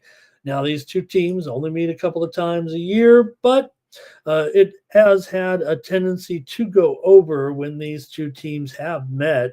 4 out of the last 5 meetings between these two teams have gone over. Edmonton has won 4 of the last 5 trips into Montreal, but the Habs have covered the puck line in 4 out of the last 5 meetings between these two teams. And Montreal is 6-4 against the puck line at home. Here's one steam move coming in right now. You just heard it. It's on IU Indianapolis. If you remember, this is the old IUPUI. You're going to see them still listed as IUPUI in a lot of betting sites or even statistics that you might look at. But just know that they really are IU Indianapolis. Now, Purdue kind of split the campus here a little bit. It was always a combined campus. That's why it was IUPUI, Indiana University, Purdue University at Indianapolis. Now it's just Indiana University, Indianapolis. But the steam is coming in on IU Indy here against Iowa State. It was 35, but it's going to go down to about 34 or lower here right now. IU Indianapolis taking the steam here on the Morning Steam Show.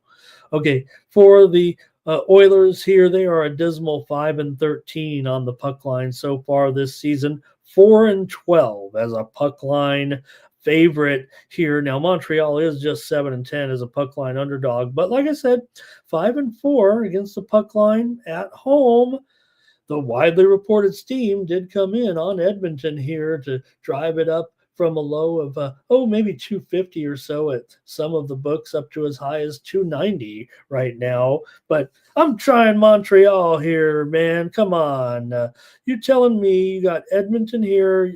It's not a rivalry or anything, but anytime the Canadian teams meet up here, look, Edmonton, they won last meet. They haven't played this year, but Edmonton won the last meeting at home last season, 3-2. Didn't cover the puck line. They played at Montreal last January, 2-1. Didn't cover the puck line. So I'm going to try Montreal here on the puck line. They are, I think they're even minus money here, a little minus $1.10, but I'm going to try my Habs here in this one. All right, see if we got anything here with you guys. And here's Philly Eagle Flyer says, give me the Oilers first period. Both teams to score in the first period over 1.5 goals. Jermaine says he'll lay the puck here. He'll lay 2.5 or more with the Oilers here. I get it, man. My Montreal team here, 5-12 straight up as an underdog. Robert McCormick here says, take the over. Jake says, you got to take the Habs here. And Joe T says, take the over in this one. I'm going to mark that down with Joe here. All right, give me the Montreal Canadiens tonight. My Montreal Canadiens. Ducks and Stars here, and look at this. I mean, this line is stale. This $4 line is stale. Let me update it here and let me put the goalies in. What I think is going to be happening here. I've got Dostal and Ottinger in this one. Here we go. Don't mind my typing here. Thomas loves when I'm typing. Okay. For the Stars, or minus, I'll just call it 460. It feels like at this point, and 6.5. Maybe shaded to the under. What did I say? Right now at, I'm going to call it 6.5 over 15. Most of the books seem to be shaded to the over. Might be a few that are straggling just behind here right now with this one. The Ducks and the Stars. Stars got steamed, of course. The over got steamed in this one as well. So I think that's why it's 6.5 over 15. Dallas has won 3 straight right now. Anaheim coming off that win, 6-4 over Detroit last time out at home, but they're hitting the road here. They were just on a long homestand. They did cover 3 straight puck lines at home, but Dallas here, 3-game winning streak, including road wins at Minnesota, 2-1. They beat up Boston at home 7-2, and they rolled Pittsburgh 7-1 on the road. So Dallas here clicking all of a sudden here. They're 7-1 at home so far this season. You got Anaheim just 4-9 as an underdog. Dallas also 6-2 on the puck line at home so far this season. Now, the catch here is that Dallas actually has had a little bit, not trouble with Anaheim, but they don't really cover the puck lines against the Stars. Dallas has won 10 of the last 11 meetings between these two teams, including 5 straight wins at home. But Anaheim has covered the puck line in 4 out of the last 5 meetings between the two, and they've covered the puck line in 4 out of the last 5 meetings at Dallas. But can they do it here in this one right now, the way Dallas is kind of, scoring well here? Well, the two teams are steady unders for sure. In fact, I feel like they're almost big time unders. You have Dallas coming in. They're 5-9-2 to the under so far this season, 2-5-1 to the under at home, 3-6-2 to the under as a favorite. Meanwhile, Anaheim's 5-10-1 to the under this season, 2-5 to the under on the road. So can that steam kind of overcome it here at 6.5? Can Anaheim actually score enough goals to cover the puck line? It's going to be 4-3. I don't know if it's going to be 4-3 necessarily with these two teams. Now, this is the first meeting of the season between these two. Dallas has won those 4 straight meetings, but the games here last year, 4-3. Dallas won last January, and they played 2 of them in Anaheim last year. So, okay, let's see what you guys have here in this one with Anaheim and Dallas. Just feels like the line, no matter what. I don't like, that price got to be a little bit high for a team that covers the puck line constantly against this opponent. Jake says the Stars might get 6 or 7 goals themselves here in this one. All right, Philly Eagle Flyer, he says he'll go with over 4.5 regulation parlay here. Plus 4-1. Oh, either I'm losing my mind or I'm tired here. Thank you, Philly Eagle Flyer. You're concise, and I just, have trouble sometimes. I can read most of this stuff here for sure. I can read Ducks team total under 2 in regulation, or I can read that. All right. And Kelly says maybe first period under is a look. And Joe T likes the first period under here as well. And Robert likes the under, and so do I. I'll take the under in this one as my play here on the show. And let's keep it going here right now because this show is getting pretty long again. We were supposed to be short, and you're right, Thomas. I should probably just do my normal fast-talking self, like the old guy in the FedEx commercials. All right, here's Washington and Utah. Washington 12-4-1. They're on the back-to-back. They're coming in off the big win last night. They looked good against the Golden Knights. Look, I went on the under here on the show. Where's my man asking about records? I lost the play yesterday here on the show with the Capitals and the Knights. I lost the premium pick yesterday with the Golden Knights. Capitals. Let me get this off the screen. Let me put the goalies up there. Let me catch up here on this game. We got Lindgren. I'm expecting Lindgren here for the Capitals. For Utah, Vejmelka here tonight, I think. We'll see. But we got the Caps here, favorite, minus $1.15 or so. In fact, I'm showing some books have now shifted. I'm showing Bovada has now moved to Utah as a favorite here in this one. So maybe with that back-to-back, a big win for Washington last night. Ovi, funny, I mentioned it on the show with the guys last night across the street. Ovi had that first goal, and I said, "Wow." One thing I do know is Ovechkin plays really strong in Vegas, and he did. He scored two more goals after that, including that one late in the game. So, all right, I got some steam here coming in on college basketball real quick. Let me update it here, get this one out. We talked about Montana and Utah State getting steamed on the side. Now the total has come in with a steam move. Montana got steamed earlier, and right now the over is getting steamed. It was 151 or so, but now we're looking at 152 or higher. Montana and Utah State getting steamed to the over right now here on the morning steam. All right. Here we have Washington here. They've won 7-2-1 in their last 10 games, 12-4-1 overall this season. Utah, they've done a nice job for sure. 7-7-3, 4-3 at home, straight up here right now.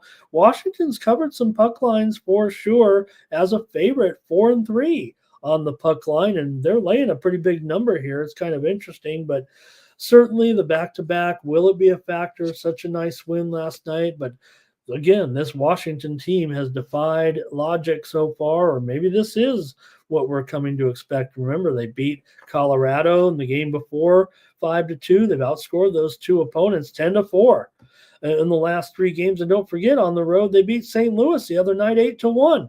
What has gotten into these Capitals? I don't know if I'm worried about a back-to-back necessarily here, but go ahead if you guys want to comment. Those guys on the show, they're hockey experts for sure. They said it's going to be a fade spot and take Utah tonight. I don't know if I can do that. 5 of the last 7 meetings between these two teams have gone under, but the widely reported steam did come in on the over here. It was about 6 flat maybe on the openers, but there's some 6.5 out there right now, juiced to the under. The sharp books are hanging out still at 6 over 20 or so. All right, let's see what you guys have here in this one, if anything, with the Caps and Utah Hockey Club. Utah Hockey Club is 3-7-1 to the under as a dog, but Washington's been a big time over so far. We know that. They've gone over 10-5-2 so far this season, 5-2 to the over as a favorite. I'm not worried about that. They might be a dog by the time this one goes off, but they are 4-2-1 to the over on the road. Here we go with Thomas was interpreting Philly Eagle Flyers chat there, I think. Thank you. Thank you. Okay.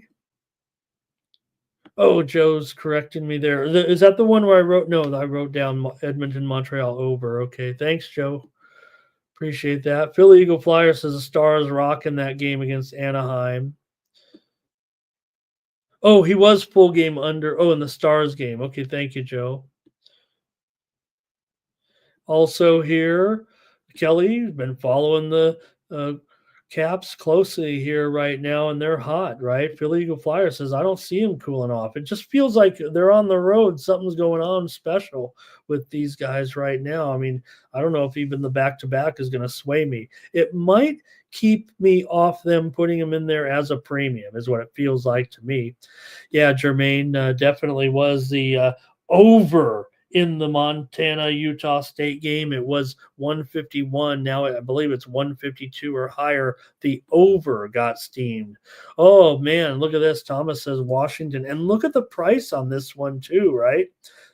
Consensus play on the road here right now in this one. So, all right. Thank you, Thomas, for putting that down right there. I like this play for sure. And did I put the goalies out there? Oh, you're saying Philly Eagle Flyer says he's got a different. Let me check that out here. I didn't fire up the old goalie computer, did I? Okay, yeah, I am seeing one. I'm showing the face-off site there with Ingram. I tend to trust more often the line services. That's why I think I have good accuracy on the goalies, because I use the line services. But I do see there the two reporting sites kind of going with Ingram. So, okay, here comes some steam right now in the NBA right this moment. The Miami Heat are getting steamed right now. We gave them out earlier as my play. They were 3.5, but the Heat probably going up here right now in that game against the Sixers here, taking the steam right now. Heat taking the steam here against the Sixers also just moments ago. That Indianapolis Iowa State game that I said Indy was taking the steam at plus 35. Well, the steam is also coming in right now on the over with IU Indianapolis and Iowa State. It was 144.5, but right now it's going to be 145.5, I think, with IU Indianapolis and Iowa State. All right. In this one with Washington and Utah here, you guys gave out the play, it feels like, with that consensus here in this one. That steam goes over. The Caps seem to be going over. I'll take the over here in this one. I'm not worried about the series history with these two. I'm going to respect that move. All right. Let's see what we got here.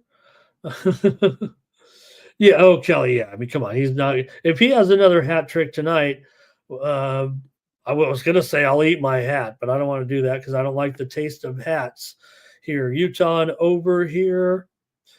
Kelly's on Washington. And we got to get going, you guys. But thanks. You guys are making it so enjoyable for me, really. That's why I keep coming back. Okay. Last one here. Red Wings taking on the Sharks here tonight on the road here. Red Wings, yeah, they're a big favorite, but the move is on the Sharks for sure right now.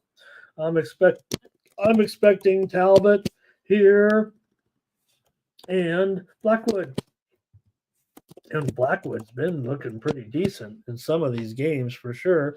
The line currently is at Detroit minus $1.37, maybe $1.40 or so at some of these books, maybe even $1.50. So I'll leave it at $1.45. But there was no doubt that some of the openers and the send out came out as high as $1.60, $1.65, even $1.70 here. And the total is 6 over 15, maybe 6 over 20 here with these two teams right now.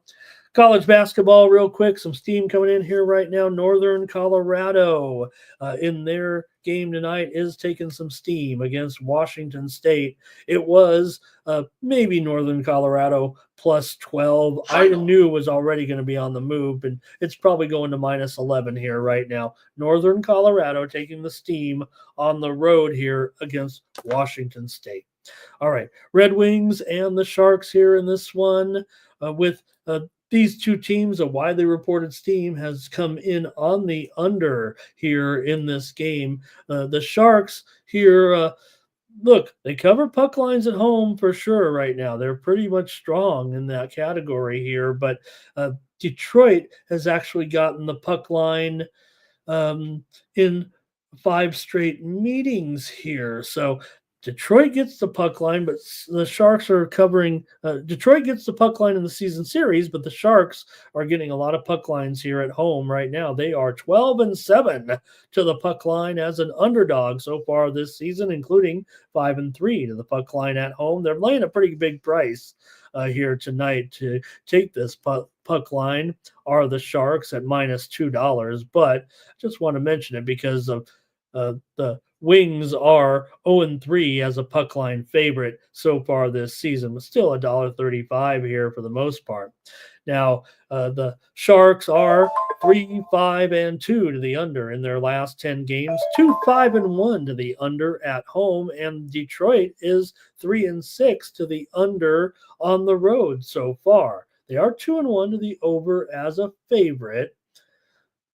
For Blackwood here, he comes in right now with good numbers, 2.98, decent numbers for the Sharks anyway, 2.98 goals against, a 91.5% save percentage, 3-5-3 record overall. Cam Talbot, 5-3-1 record, 2.72 goals against, and a 92.5% save percentage here in this one. go ahead and chime in. I want to get rolling, like I said here, and I think this show is just about over. I think you've had enough of me, but I've not had enough of you guys. All right, here we go. Joe's going with the over. Maybe here in this one, could have been the last one. I'm not sure, but all right. And let's see here. Kelly says that you got the Sharks coming in here after that long 4-game road trip. It's always the first game back. She says it's the toughest. She likes Detroit. All right. Jake likes Detroit here. And Robert likes Detroit here. Uh-oh. Could this be a consensus play, it feels like right now? I was thinking San Jose, but I got to respect what you guys are saying here right now. I might just have to pivot here, maybe to the total in this one. You know where I'm going already. Here's Kelly on Detroit. Oh, she already said Detroit, but and Joe. Oh, that was the last game. Okay, sorry, Joe. I keep maybe I'm getting, you were so strong last night on the yesterday on those games in the NFL. I just think you're right there. There it is. Thomas says that was a consensus. Hey, someone's going to win a 4-teamer here tonight in just a few minutes. We're down to 67 viewers. You don't need to be here to win, but if you want to see yourself win, you need to be here. I'm going to take the under in this one as my play. I think I'm giving you my premium play here right now because you guys like that consensus on Detroit. So I'll pivot a little bit. I was probably going to try the Sharks, but I'll back down. You guys hey, I respect my chat. My chat? Is it my chat? Here, I'll respect what you guys are saying, and I'll probably end up betting Detroit now. Handicappers I follow, so far it's been unanimous. Sharks here. But hey, you guys solid here on the consensus play. I'll take the under as my play. All right. Thanks a lot, everybody. That's hockey. I'm looking at 3 basketball games or 4. They're nothing, here, 2, if you want to stick around, here we go. We won't spend much time on the college basketball here at this point, but we do got some plays here tonight with Miami of Ohio and Michigan here in this one. Oh, some steam's coming in. Let me update this real quick. We've got a lot of steam too. The Columbus Blue Jackets are taking the action here right now. This one's going to be heading. Boston is down to $1.90 here at some books. So the Blue Jackets are taking the steam right now. I already took them on the puck line here, but the move is on the Blue Jackets here. The tote is lighting up, and the Bruins, who were as high as a 235 favorite in some of the openers, DraftKings opened it at 230. But they're going to be moving south of $2 here right now. The Blue Jackets are taking steam here on the Morning Steam Show. Also, just moments ago. Nope, that's it on that one. Okay, here we go. College basketball. Steam play. There it is. Okay, I knew it. It was coming. North Dakota State and Southern Illinois. We're seeing some steam coming in right now on the under here with North Dakota State and Southern Illinois.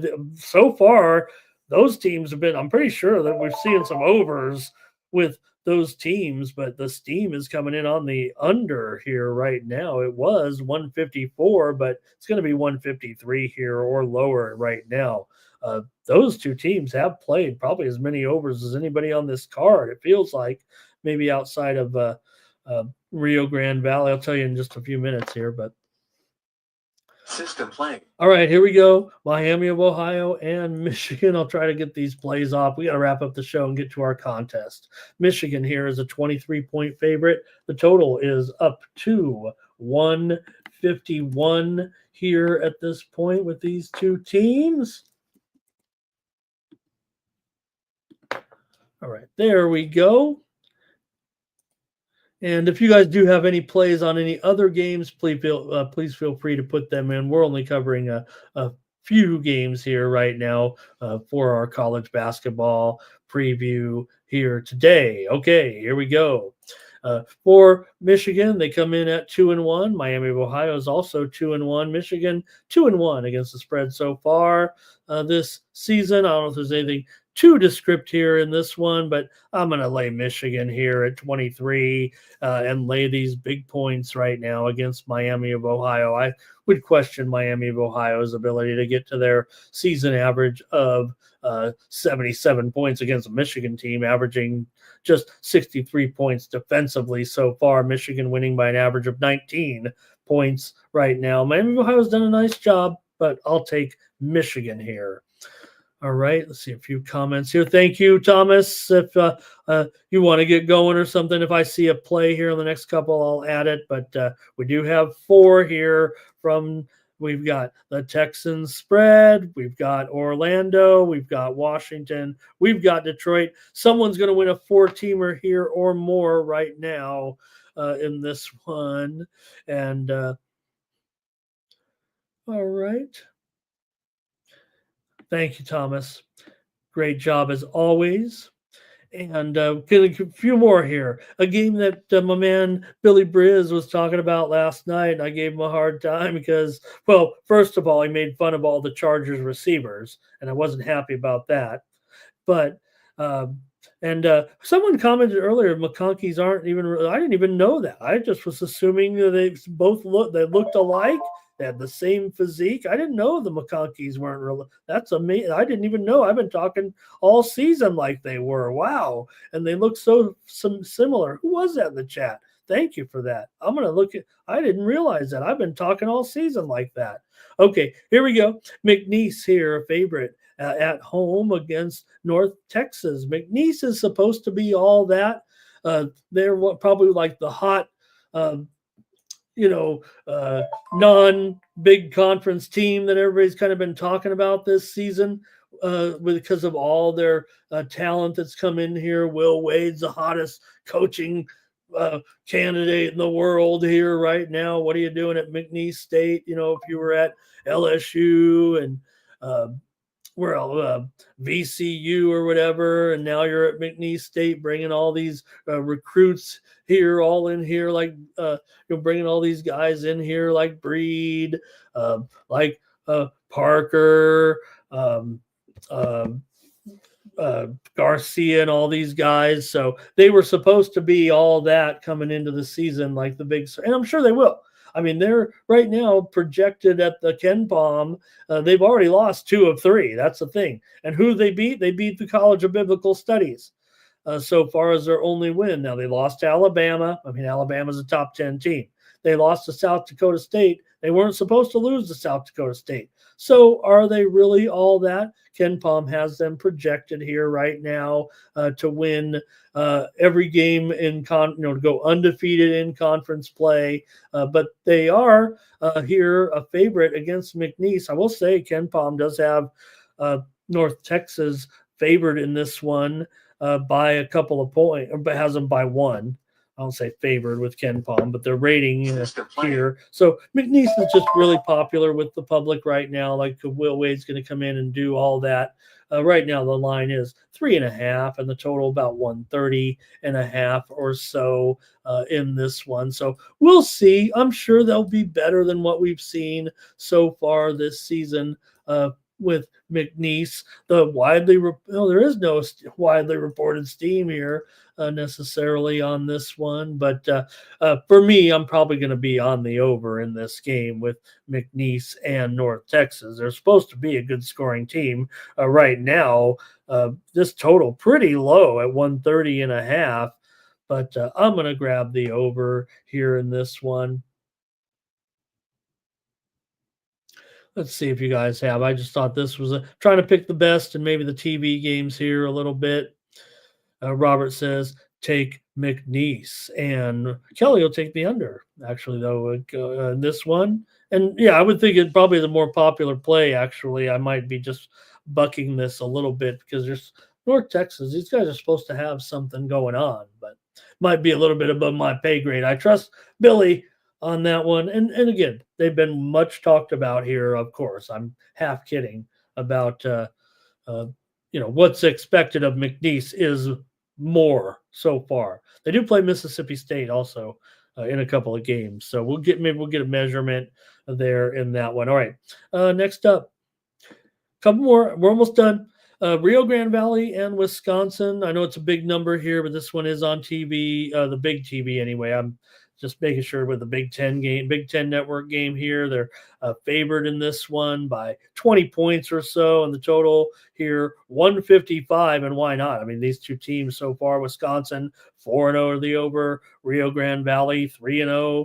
3-1 to the over so far. So we're seeing some scores out of these two. Wisconsin beat Arizona the other night, 103-88 at home. They rolled the Wildcats. They also scored 87 against App State. Now, here was maybe a comparable game for Wisconsin so far this season. They were a 16-point favorite at home here at the Kohl Center here against Montana State, and they won by 12 points. The total in that game was 144.5. So just kind of equating that as big spread here a game. But again, that one was a 10-point lower total. So just trying to gauge it a little bit for you here. Rio Grande Valley, what can you say? They've won 3 games in a row against D1 competition. They beat Tennessee Tech by 25 points on the road as a 7.5-point favorite.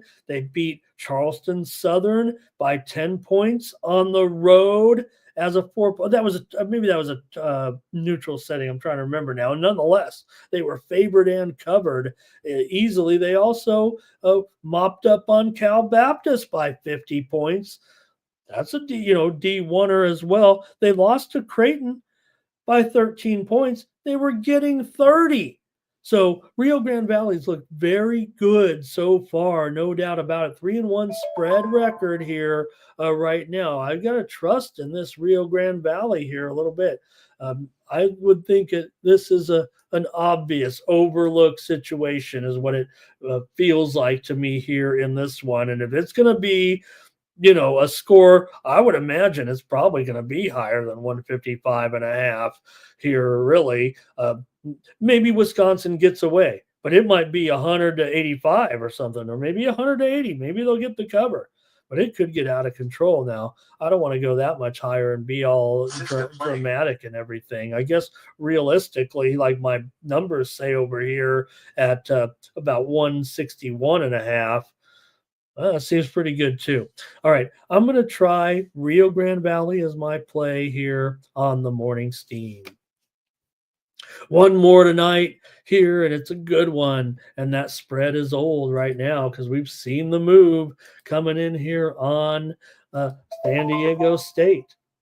The steam came in on the Aztecs. It's already down to 9.5. I talked about it last night with the guys. I said, I'm willing to take double digits with San Diego State. Well, look where we are now. It's down to single digits. And the totals dropped here to about 149.5. Look, I'm an Aztecs fan and supporter, so I think I know this team and this program. There's never a drop-off. San Diego State is a reload type of program at this point, a dominant program in the Mountain West that will be in the tournament. And, like I said, I think they're pretty good still. I don't think they're not a team ever going away. This program right now, I'm very critical of the Aztecs sometimes, but I'm not critical of this basketball program. So for San Diego State, they did get a win over UCSD in their first game, 63-58, just a 5-point win in that game against the UC school in San Diego. They also beat Oxy 100 or Occidental. Sorry, I'm from Southern California. We just say Oxy, but they beat Occidental College 100-49 in a non-board game here. But they did fail to cover in that game against UCSD. They were 10.5-point favorites in that one. For Gonzaga, they are undefeated here so far, but did fail to cover against ASU as a 22-point favorite, winning by just 8 over the Sun Devils at home. They also played Lowell, beat up on Lowell, covered a big number. They beat Dayton handily as a 6.5-point favorite, or not Dayton, Baylor as a 6.5-point favorite at home. Baylor's got some building to do, certainly, so far. So Gonzaga also 3-0 to the over so far, but I don't know if this one's going over or under here tonight. I think I'm already on San Diego State on the record here from last night. Even from today, I'm not getting the best of the price anymore. Got to take the Aztecs for me in this one. All right, gang. The show is finally over. Get ready. Type in something in the chat if you want to get the 4-teamer here on the consensus parlay. Thank you for spending 2.5 hours with me here. I'm so sorry if it went long for you guys. It wasn't long for me. It went by like a blip because I enjoy this so much with you guys telling me what to do in the chat. This has been one of the coolest things for me, for someone like me with my introverted personality. All right, anything here? And how about it, Kelly? How about it when we beat those Zags there?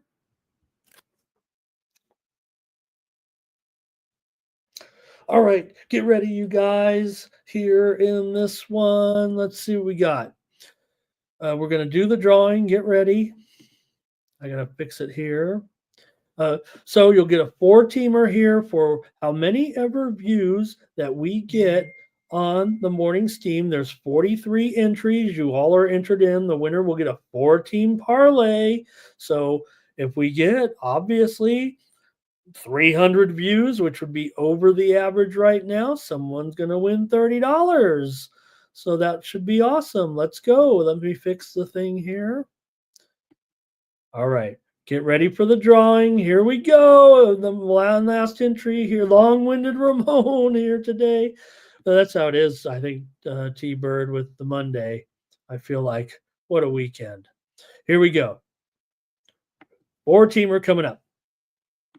Jake, Thomas, Ray, Old, Thomas, Morgan, Cliff, Big Scott, Jake, Kelly, Lucky, Tariq, Sancho, Chris, AOD, Jermaine, and Robert, Tony, Jermaine, and it's Curtis, man, my day oneer.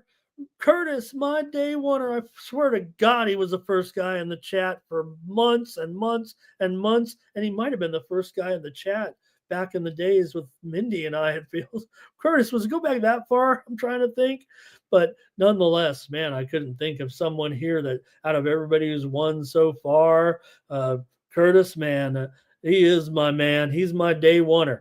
Curtis still got the keys. He's got the key to the city of our show. It feels like, come on down. You're the next contestant. So Curtis will get a 4-teamer. I don't know if he's still here in the chat, but we did see him earlier. Obviously, he's in the contest. He got the confetti.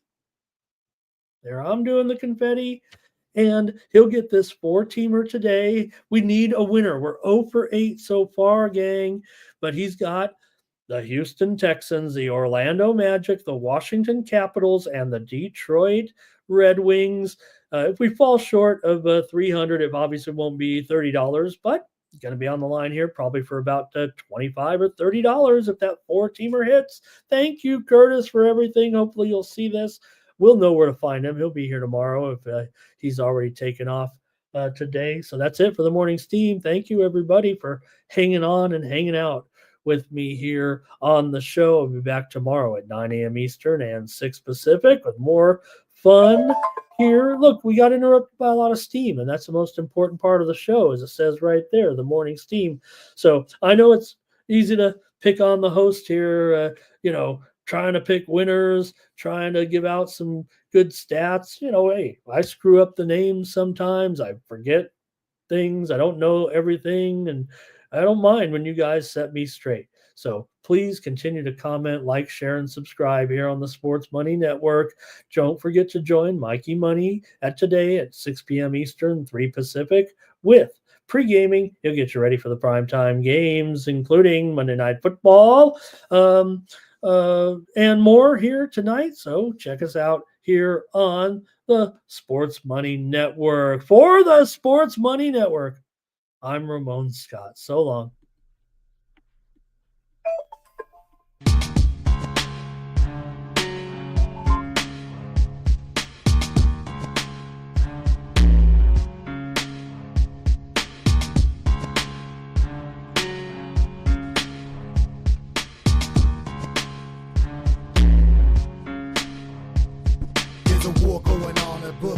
escape from the team called the morning steam. It's time to break, run for cover.